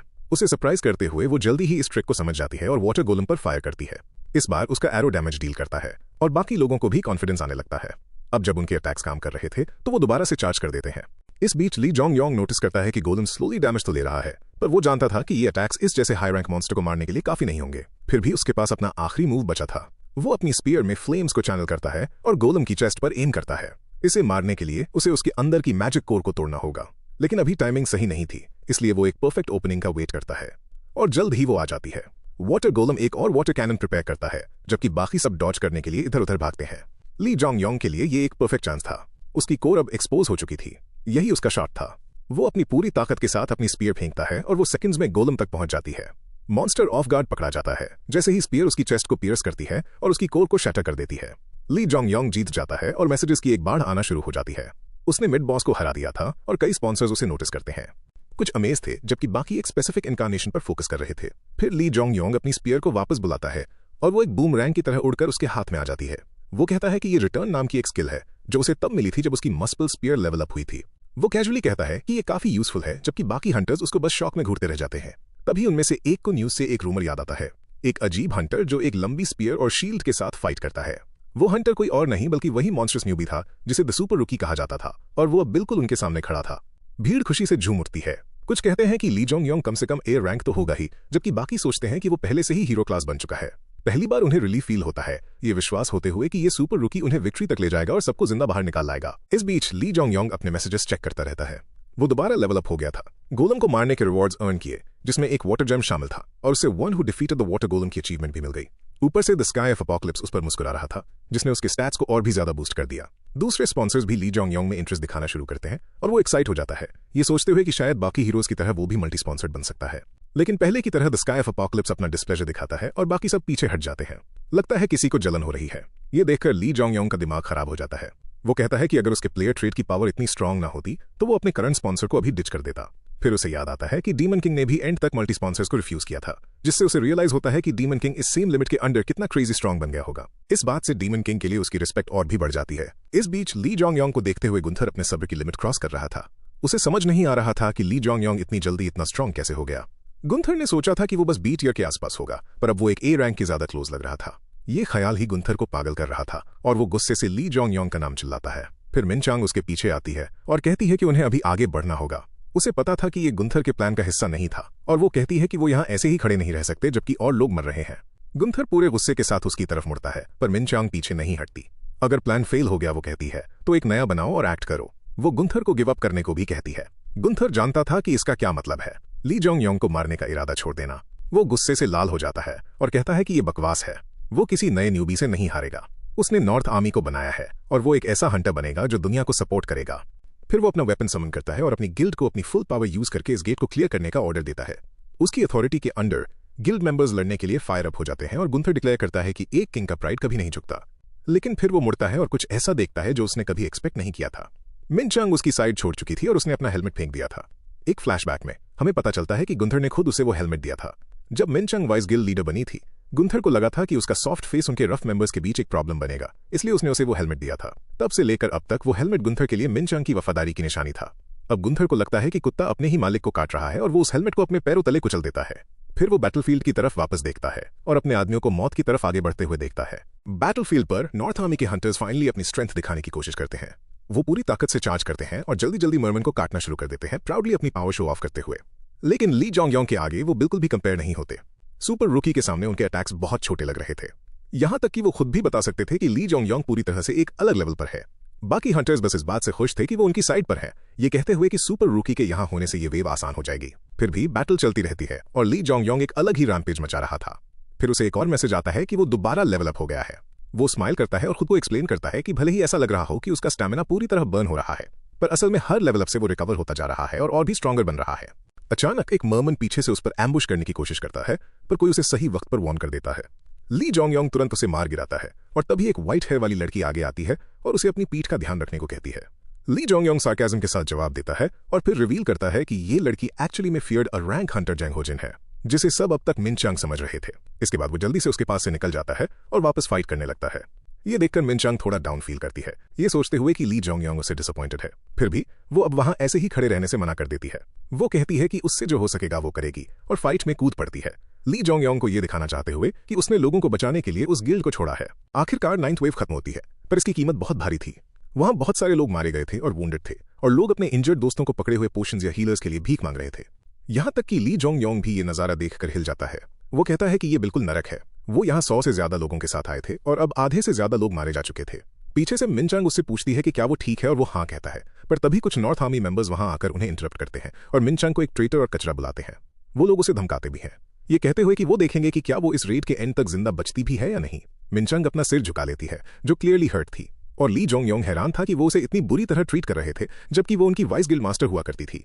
एक ऐसी गिल्ड जिसके कोई मॉरल्स नहीं थे, जो बिना पल के झपकाए लोगों को मार देती थी। उनके लिए मिन चांग का ये सेंस ऑफ जस्टिस हमेशा से एक प्रॉब्लम ही था। उन घटिया लोगों के जाने के बाद ली जोंग योंग पूछता है कि क्या उसे उसकी साइड लेने का पछतावा है, अब जबकि उसने पूरी तरह नॉर्थ आर्मी और उन दोस्तों से मुंह मोड़ लिया है जिनके साथ वो बड़ी हुई थी। पर मिन चांग कहती है कि यही वजह है कि उसने उन्हें छोड़ा, क्योंकि वो अब भी उनकी केयर करती है। वो उन्हें गलत रास्ते पर जाते हुए ऐसे आंखों के सामने नहीं देख सकती थी। ली जोंग योंग वार्न करता है कि गुंथर इस बात को ऐसे जाने नहीं देगा, पर वो उस चीज के लिए पहले से ही तैयार थी। तभी सबके लिए एक मैसेज अपीयर होता है। फाइनल वेव स्टार्ट हो रही है और लिन रिवर गेट का बॉस आ चुका है, द रिवर वर्म। जमीन अचानक से कांपने लगती है और हर एक हंटर डर के मारे रिवर की तरफ देखता है। फिर पानी से एक मैसिव शेप बाहर निकल कर आती है। ये इतना ह्यूज था कि उन्हें लगा जैसे पूरी की पूरी नदी ही खड़ी हो गई हो। लेकिन ये रिवर वर्म था, एक बहुत ही जाइगेंटिक वर्म लाइक मॉन्स्टर। उसका साइज और प्रेशर हंटर्स के नर्व्स को पूरी तरह क्रश कर देता है। उनमें से ज्यादातर लोग तो फ्रीज हो जाते हैं, अपनी जगह से हिलने या बोलने के लायक भी नहीं रहते। उन्हें समझ नहीं आ रहा था कि आखिर कोई ऐसी चीज को मारने के बारे में सोच भी कैसे सकता है। यहां तक कि ली जोंग योंग भी बॉस का साइज देखकर दंग रह गया था। पर उसके बगल में खड़ी मिन चांग कहती है कि नॉर्थ आर्मी या शायद गिल्ड मास्टर चो योंग संग के पास जरूर इसे मारने का कोई तरीका होगा। ली जोंग योंग सरप्राइज हो जाता है और वो एक्सप्लेन करती है कि जो मिस्टीरियस इंसान शैडो से गुंथर को बैक कर रहा है, उसने शायद गुंथर को इस मिशन के लिए कुछ दिया होगा, इसलिए बॉस से निपटने के लिए गुंथर के पास पक्का कोई प्लान होगा। लेकिन रिवर वर्म को हंट करने से पहले नॉर्थ आर्मी का एक दूसरा ही गोल था। वो पहले बाकी सभी हंटर्स को वाइप आउट करने का प्लान बना रहे थे, ताकि जब गुंथर अकेले गेट क्लियर करे तो कोई बीच में दखल न दे। वो लोग मुड़ते हैं और नॉर्थ आर्मी की फोर्सेस को चो योंग संग के साथ वहां देखते हैं। मिन चांग ली जोंग योंग को रेडी होने को कहती है। बाकी हंटर्स शॉक्ड थे। क्या ऐसे वक्त में हंटर्स सच में एक दूसरे से लड़ने वाले हैं? ये सुनकर मिन चांग बोल पड़ती है, नॉर्थ आर्मी गिल्ड यहाँ हर किसी को अपने फायदे के लिए यूज कर रही है। वो अपने लोगों के अलावा बाकी सबको मारने, अकेले गेट क्लियर करने और सारा क्रेडिट खुद लेने की कोशिश कर रहे हैं। वो खुद को नॉर्थ आर्मी की फॉर्मर वाइस गिल्ड मास्टर जंग मिन चांग डिक्लेयर करती है और कहती है कि वो लोग किसी भी सेकंड अटैक कर देंगे। अगर किसी को उसकी बात पर डाउट है तो वो पीछे खड़े होकर देख सकते हैं, क्योंकि एक बार जब वो और ली जोंग योंग गिर गए तो अगला नंबर उन्हीं का होगा। ऐसे मोमेंट पर उसे इतना फर्म खड़ा देखकर ली जोंग योंग इंप्रेस हो जाता है, बिल्कुल वैसा ही जैसा द ड्रैगन स्लेयर से एक्सपेक्ट किया जाना चाहिए। जब चीजें रफ होती हैं तो वो और भी स्ट्रांग हो जाती है। मिन चांग उन्हें फेस करने के लिए अपना स्टांस लेती है। उसकी बात पूरी सुनने के बाद बाकी हंटर्स उनकी हेल्प करने का चूज करते हैं। अगर उन्हें वैसे भी मरना ही है तो वो लोग लड़ते हुए मरना ज्यादा पसंद करेंगे। जैसे ही दोनों साइड्स पावर अप होती हैं, गुंथर बस स्मर्क करता है और इसे एक पॉइंटलेस रेजिस्टेंस बुलाता है। वो कहता है कि कुछ चेंज नहीं होगा, नॉर्थ आर्मी गिल्ड का प्लान चलेगा। फिर गुंथर अपना वेपन ऊपर उठाता है और उस मॉन्स्टर का नाम चिल्लाता है। ये किसी कमांड की तरह काम करता है और रिवर वर्म नदी का पानी चूसना शुरू कर देता है। काफी पानी अंदर लेने के बाद वो उस पानी को आसमान में ब्लास्ट कर देता है और पूरे बैटलफील्ड पर बारिश होने लगती है। ली जोंग योंग तुरंत समझ जाता है कि गुंथर ने क्या किया। उसने रिवर वर्म का यूज बैटलफील्ड को अपने फेवर में रीशेप करने के लिए किया, इसलिए वो अपनी नजरें सीधा गुंथर पर टिका लेता है। वो जानता था कि गुंथर इस रेड का hero, the war king Gunther बनना चाहता है। जैसे ही ली जोंग योंग फाइट के लिए रेडी होता है, वो सोचता है कि आज बिना रेस्ट किए उसने जो पावर गेन की है क्या वो काफी होगी। गुंथर वापस घूरता है और ली जोंग योंग की अजीब फायर पर कमेंट करता है। इस तेज बारिश में भी वो आग बुझ नहीं रही थी। Lee Jong Yong finally charge करने का डिसाइड करता है। उसको सीधे हेड ऑन फेस करने के अलावा और कोई रास्ता नहीं था, लेकिन गुंथर कोई कमजोर ओपोनेंट नहीं था। वो अटैक को ब्लॉक कर लेता है, पर कुछ अजीब था। ली जोंग योंग की rule over fire direct hit के बिना भी गुंथर को हर्ट कर रही थी। जैसे ही उसने ये नोटिस किया, ली जोंग योंग मुस्कुरा देता है। उसे फाइनली उसकी वीकनेस दिख गई थी और वो उस पर लगातार अटैक्स की झड़ी लगा देता है। गुंथर अब बस खुद को डिफेंड कर पा रहा था और ली जोंग योंग इस चीज का फायदा उठाते हुए उसे एक हैवी स्विंग के साथ दूर स्मैश कर देता है। जैसे ही गुंथर हवा में उड़ता है उसकी बॉडी कांपने लगती है। उसे समझ नहीं आ रहा था कि ये किस तरह की ट्रिक है। वो लोग रिवरसाइड के पास लड़ रहे थे जहां उसकी ए रैंक पावर्स को बहुत ज्यादा बूस्ट मिलना चाहिए था, और फिर भी ये रुकी उसे पीट रहा था। ली जोंग योंग उसे बताता है कि जब उसने पहली बार गेट में एंटर किया था तो वो सच में वीक था। गुंथर अपना आपा खो बैठता है, पूछता है कि क्या किसी स्पॉन्सर ने उसे इतने कम टाइम में कोई बहुत बड़ा पावर अप दे दिया। ली जोंग योंग कहता है नहीं। जब गुंथर अपने आदमियों के साथ पीछे छुपा बैठा था तो वो फ्रंट लाइन पर खड़ा रहा और मॉन्स्टर्स को हंट करके और भी स्ट्रांग हो गया। ये बात गुंथर को और भी ज्यादा कंफ्यूज कर देती है और वो पूछता है कि उसके कहने का क्या मतलब है। ली जोंग योंग कहता है कि अगर वो एक्सप्लेन कर भी दे तब भी गुंथर को समझ नहीं आएगा और इससे वैसे भी कोई फर्क नहीं पड़ता क्योंकि वो अब यहां मरने वाला है। ली जोंग योंग अपना स्टांस वापस लेता है, पर गुंथर जानता था कि वो डायरेक्ट फाइट में नहीं जीत सकता, इसलिए वो रिवर वर्म को उसकी प्रोटेक्ट करने का ऑर्डर देता है और वो तेजी से उनके बीच में आ जाता है। गुंथर हंसता है और कहता है कि ली जोंग योंग सिर्फ इसलिए हवा में उड़ रहा है क्योंकि उसे स्पॉन्सर किया गया है, पर उसने भी उस मिस्टीरियस इंसान से पावर रिसीव की है, एक ऐसी पावर जो ली जोंग योंग की इमेजिनेशन से भी परे है। वो कसम खाता है कि वो उसे सिखाएगा और उस इंसान की ग्रेटनेस दिखाएगा, पर वर्म अचानक इतनी तेजी से अटैक करता है कि Lee Jong Yong off guard हो जाता है। वो नोटिस करता है कि मॉन्स्टर गुंथर को ठीक वैसे ही प्रोटेक्ट कर रहा है जैसे वो अपने बच्चों को करता है।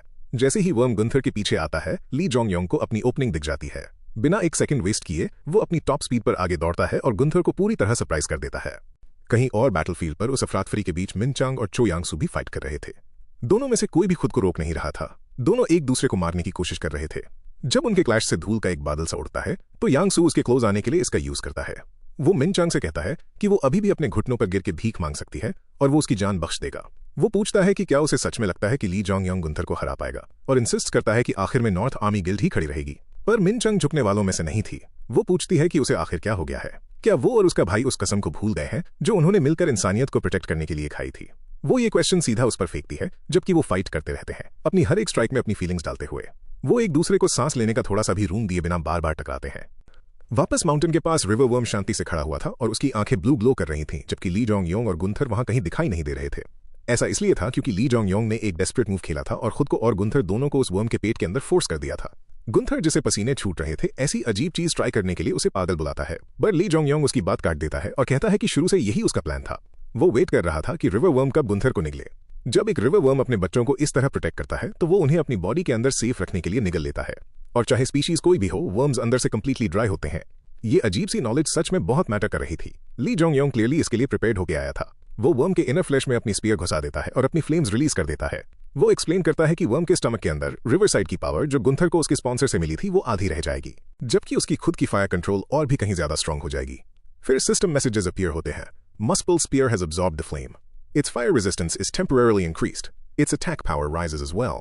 इसकी वजह से रिवर वर्म अंदर से जलना शुरू हो जाता है, दर्द से तड़पते हुए जब उसके मुंह और बॉडी से आग बाहर फूटने लगती है। बाहर खड़े हंटर्स ये नजारा देखकर पूरी तरह स्टंट थे और लड़ना छोड़कर उस मॉन्स्टर को देखने लग जाते हैं। वापस अंदर गुंथर फायर से घिरा हुआ था। हर तरफ से फंसकर और भागने की कोई जगह न होने की वजह से वो डिस्पेयर में डूब जाता है। उसके दिमाग में ये नहीं हो सकता, वो एक किंग बनने के लिए पैदा हुआ था। उसका चेहरा पैनिक से भर जाता है जैसे ही उसे रियलाइज होता है कि उसके सारे प्लान्स, सपने और होप्स बिखर रहे हैं। गुस्से में आकर वो ली जोंग योंग की तरफ चार्ज करता है और चिल्लाता है कि वो आखिर है कौन। ली जोंग योंग पीछे नहीं हटता। वो उस बात को वहीं खत्म कर देता है, अपनी स्पीयर को सीधा गुंथर की बॉडी के आर पार करके उसे उस वर्म के अंदर ही जिंदा जला डालता है। फाइट खत्म होने के साथ ली जोंग योंग को आखिरकार लगता है कि वो अब ठीक से सांस ले सकता है, पर तभी उसका सोल कलेक्टिंग अवतार अचानक एक्टिवेट हो जाता है। एक मैसेज आता है कि उसने एक हीरो की सोल गुंथर को अंदर ले लिया है और उसका ब्रेसलेट ग्लो करने लगता है। ये कंफर्म कर देता है कि ली जोंग योंग का शक सही था। उस अवतार को मॉन्स्टर्स की सोल्स नहीं चाहिए थी, इसे ह्यूमन सोल्स चाहिए थे, और वो भी कोई आम ह्यूमन नहीं, सिर्फ वो जो बार बार स्ट्रॉन्गर होते गए, जिन्हें हीरोज कहा जाता था। फिर और मैसेजेस आते हैं, the Ruler of riverside has fallen, और उस स्पॉन्सर का सारा सपोर्ट कट ऑफ कर दिया गया है। ली जोंग योंग स्टन रह जाता है। क्या गुंथर का स्पॉन्सर भी मारा गया? वो सोचता है कि क्या हंटर को मारने से उसका स्पॉन्सर भी मर जाता है, पर डीमन किंग की बुक कहती थी कि स्पॉन्सर्स कभी नहीं मरते। तभी एक ब्लैक पोर्टल ओपन होता है और लाल आंखों वाला एक डरावना कौवा उड़कर बाहर आता है। जब ली जोंग योंग उसे नोटिस करता है तो वो क्रो बोलना शुरू करता है। वो पक्षी कहता है कि उसने अभी तक गुंथर के उस आखिरी सवाल का जवाब नहीं दिया है। ये सुनकर वो पॉज लेता है। उसे रियलाइज होता है कि ये पहला हंटर है जिसे उसने मारा है, ना कि कोई मॉन्स्टर।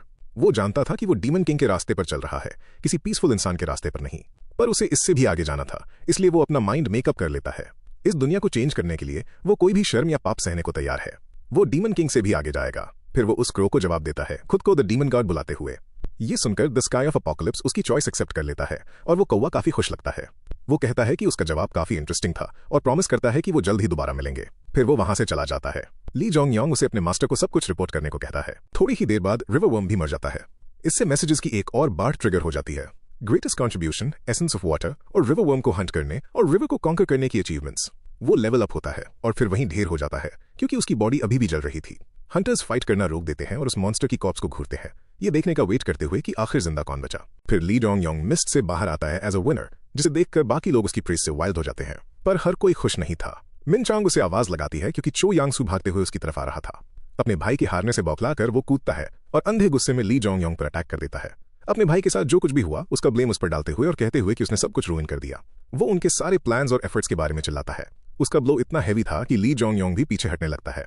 पर जब यांगसू दोबारा स्विंग करता है तो ली जोंग योंग को एक ओपनिंग दिख जाती है और वो काउंटर करता है। वो अपनी शील्ड जोर से यांगसू के स्टमक में मारता है और उसे हवा में उड़ा देता है। रिजल्ट में यांगसू जाकर पहाड़ की दीवार से टकराता है, पर वो अभी भी आगे बढ़ने की कोशिश करता है। एक बार फिर वो खुद को फाइट करने के लिए वापस उठाता है, पर ली जोंग योंग उसे ऐसा करने नहीं देता। एक ही इंस्टेंट में वो उसके पास पहुंचता है और अपनी स्पीयर सीधा यांगसू के हेड पर एम करता है। तब जाकर यांगसू को समझ आता है कि वो मौत के कितना करीब है और आखिरकार वो शांत पड़ जाता है। ली जोंग योंग बोलना शुरू करता है और कहता है कि हंटर्स को पावर इस क्राइसिस में ह्यूमैनिटी को प्रोटेक्ट करने के लिए दी गई थी। यांगसू और उसके भाई जैसे लोग जो वीक सिविलियंस का शिकार करते हैं वो हंटर्स कहलाने के बिल्कुल भी लायक नहीं है। यांगसू गुस्से से जल रहा था, पर उसकी गर्दन पर रखी जलती हुई स्पीयर की वजह से वो हिल तक नहीं सकता था। फिर भी ली जोंग योंग आज काफी लोगों को मरते हुए देख चुका था। वो और कोई पॉइंटलेस ब्लडशेड नहीं चाहता था, इसलिए वो वहां से मुड़ जाता है और यांगसू से पछतावे के साथ जीने को कहता है। पर यांगसू बदलने वालों में से नहीं था। ली जोंग योंग की पीठ देखकर वो सोचता है कि यही उसका चांस है। जिस मोमेंट ली जोंग योंग मुड़ता है, यांगसू ऊपर देखता है। अपनी आंखों में एक कोल्ड लुक के साथ वो अपनी इन्वेंट्री से एक वेपन निकालता है और उसे पीठ में स्टैब करने की कोशिश करता है। ली जोंग योंग पूरी तरह ओपन था, पर स्ट्राइक लैंड होने से ठीक पहले मिन चांग अपीयर हो जाती है। वो उनके बीच में आती है और यांगसू को एक ही स्लैश से काट डालती है। आखिरकार उन शैतान भाइयों को अपने किए की सजा मिल ही गई।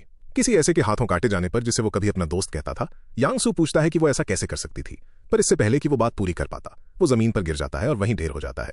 सोल कलेक्टिंग अवतार एक और हीरो की सोल अब्सॉर्ब कर लेता है। इस बीच ली जोंग योंग मिन चांग से पूछता है कि क्या वो ठीक है, पर क्लियरली वो ठीक नहीं थी। वो गुंथर और यांगसू को पहले ना रोक पाने के लिए खुद को ब्लेम करती है और कहती है कि शायद इस ट्रेजेडी को रोका जा सकता था। पर ली जोंग योंग उसे बताता है कि वो उन दोनों जैसी नहीं है, इसलिए उनके पाप उसके नहीं है। फिर भी मिन चांग ये एक्सेप्ट नहीं करती। उसको लगता था कि अब सब खत्म हो चुका है। वो कसम खाती है कि वो अब दोबारा कभी तलवार नहीं उठाएगी और नॉर्थ आर्मी गिल्ड के पापों के पछतावे में अपनी जिंदगी गुजारेगी। फिर वो मुड़ती है और वहां से निकल जाती है। ली जोंग योंग उसकी इन बातों से थोड़ा परेशान हो जाता है। वो सोचता है कि क्या वो सच में क्विट करने का प्लान बना रही है, पर उसके दिमाग में एक बात क्लियर थी कि वो किसी भी तरह उसे हमेशा के लिए ऐसे टूटा हुआ नहीं छोड़ेगा। हालांकि अभी के लिए वो बस उसे जाते हुए देख सकता था। और सब कुछ खत्म होने के बाद सर्वाइविंग हंटर्स गेट की एग्जिट की तरफ बढ़ते हैं, जहां रिपोर्टर्स और कैमरास की भीड़ उनका वेट कर रही थी। जैसे ही एसोसिएशन के गार्ड्स उन्हें पीछे रोकते हैं, रिपोर्टर्स नोटिस करते हैं कि गुंथर और यांगसू वहां नहीं थे। वो बाकी बचे हुए नॉर्थ आर्मी गिल्ड के मेंबर्स को पीछे खड़ा देखते हैं, जिससे ये क्लियर हो जाता है कि सामने खड़े उस आदमी ने ही इस रेड को लीड किया होगा। और क्योंकि उसका फेस और नाम अभी तक अननोन था, ये एक बहुत बड़ी न्यूज थी। इसलिए हर कोई जोर जोर से क्वेश्चंस पूछने लगता है कि आखिर अंदर क्या हुआ और उन्हें जीत तक कौन ले गया। तभी सियोंग यू ली जोंग योंग के पीछे आता है और उसके कंधे पर हाथ रखता है। वो रिपोर्टर्स से कहता है, ये आदमी वही रूमर्ड सी रैंक सुपर रुकी है। ये सुनकर रिपोर्टर्स खुशी से पागल हो जाते हैं।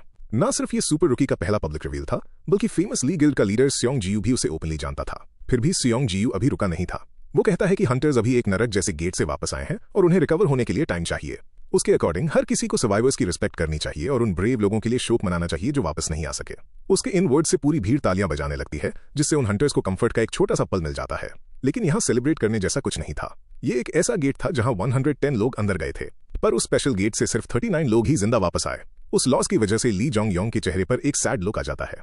कहीं और वो काला कौवा जिसे उसने गेट के अंदर देखा था, वो अर्थ पर अपीयर होता है। रिजल्ट में वो अपने मास्टर के पास वापस जाता है, एक आई पैच पहने हुए आदमी के पास, जो अपने क्रो हुगिन को वापस देखकर खुश होता है। फिर वो क्रो ली जोंग योंग के बारे में जो कुछ भी पता चला था सब रिपोर्ट करता है। वो कहता है कि उसे पहले से पता था कि रिवर वर्म को कंट्रोल किया जा रहा था और उसे गुंथर को एक हीरो बनाने वाले प्लान के बारे में भी सब पता था। वो ऐड करता है कि ली जोंग योंग मॉन्स्टर्स को हंट करके स्ट्रॉन्गर ग्रो होता है और यहाँ तक कि उसने खुद को द डीमन गॉड तक बुलाया। ये सब सुनने के बाद वो आई पैच वाला आदमी डिसाइड करता है कि वो लिन रिवर गेट के सर्वाइवर से खुद मिलेगा, ताकि उसे एग्जैक्टली पता चल सके कि वहां क्या हुआ था, और वो अपने असिस्टेंट को ये मीटिंग अरेंज करने को कहता है। पर बस इतना ही नहीं, वो ये भी कहता है कि नॉर्थ आर्मी गिल्ड अब किसी काम की नहीं रही और उसे तुरंत मिटा देना चाहिए। असिस्टेंट अग्री करता है और कहता है कि वो इसे मीडिया के थ्रू हैंडल कर लेगा। बाद में मिनचंग नॉर्थ आर्मी गिल्ड के हेडक्वार्टर्स विजिट करती है, या जो कभी हुआ करता था। जैसे ही वो अंदर जाती है, उसे पुरानी यादें घेर लेती हैं।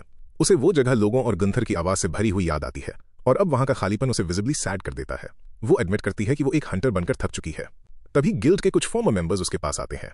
वो उसे कहते हैं कि उसने कुछ गलत नहीं किया, यांग सू और गुंथर ने बस अपने किए की सजा पाई है, पर वो वहां नहीं रुकते। वो उसके सामने बो करते हैं और उससे गिव अप ना करने की भीख मांगते हैं। एक मेंबर कहता है कि एक फादर होने के नाते वो ईमानदारी से जीना चाहता है और उनकी गिल्ड ने जो क्राइम्स किए हैं उनकी सजा भुगतने के लिए तैयार है। हाउएवर मिन चंग उनसे कहती है कि ये उनका बोझ नहीं है। गिल्ड की आखिरी कैप्टन होने के नाते वो कहती है कि पनिशमेंट सिर्फ उसकी है, उनकी नहीं।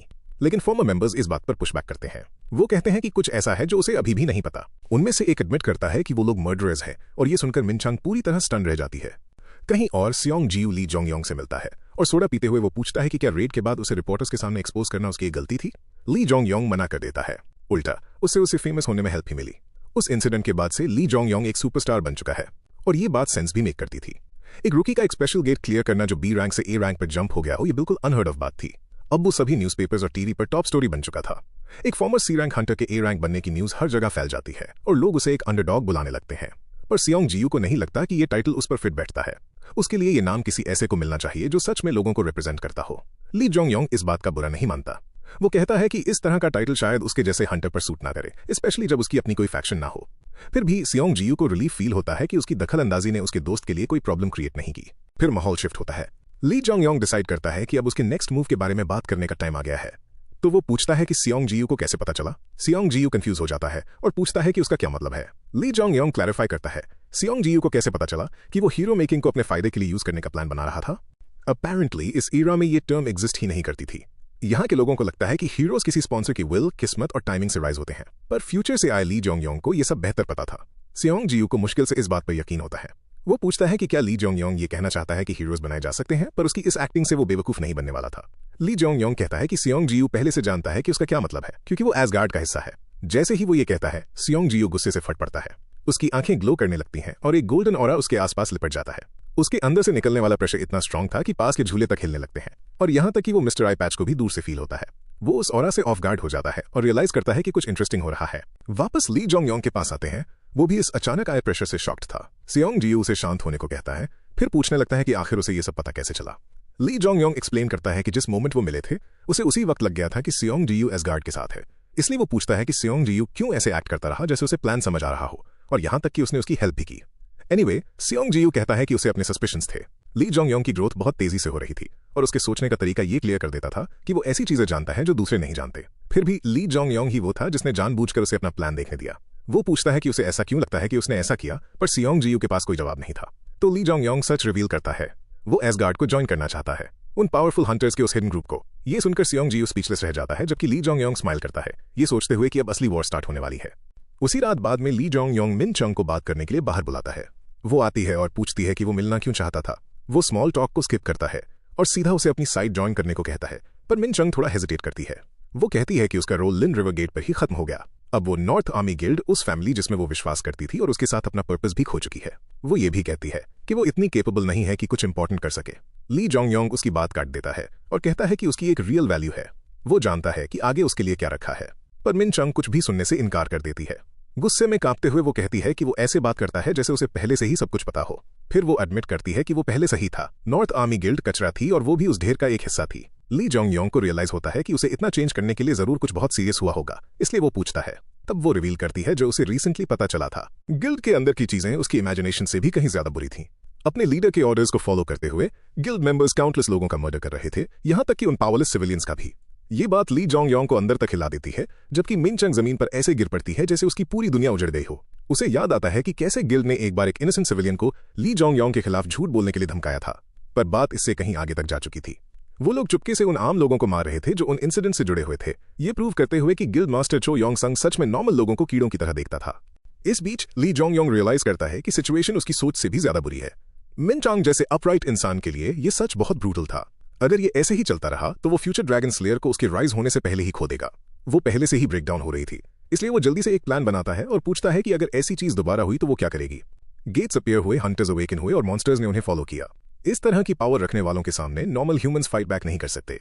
अगर इस तरह का अब्यूज नॉर्थ आर्मी जैसी छोटी गिल्ड में हुआ है तो ये पक्का कहीं और भी हो रहा होगा। वो कहता है कि ये क्राइम शायद हर जगह हो रहे हैं और पूछता है कि क्या वो इन सबको इग्नोर करने का प्लान बना रही है।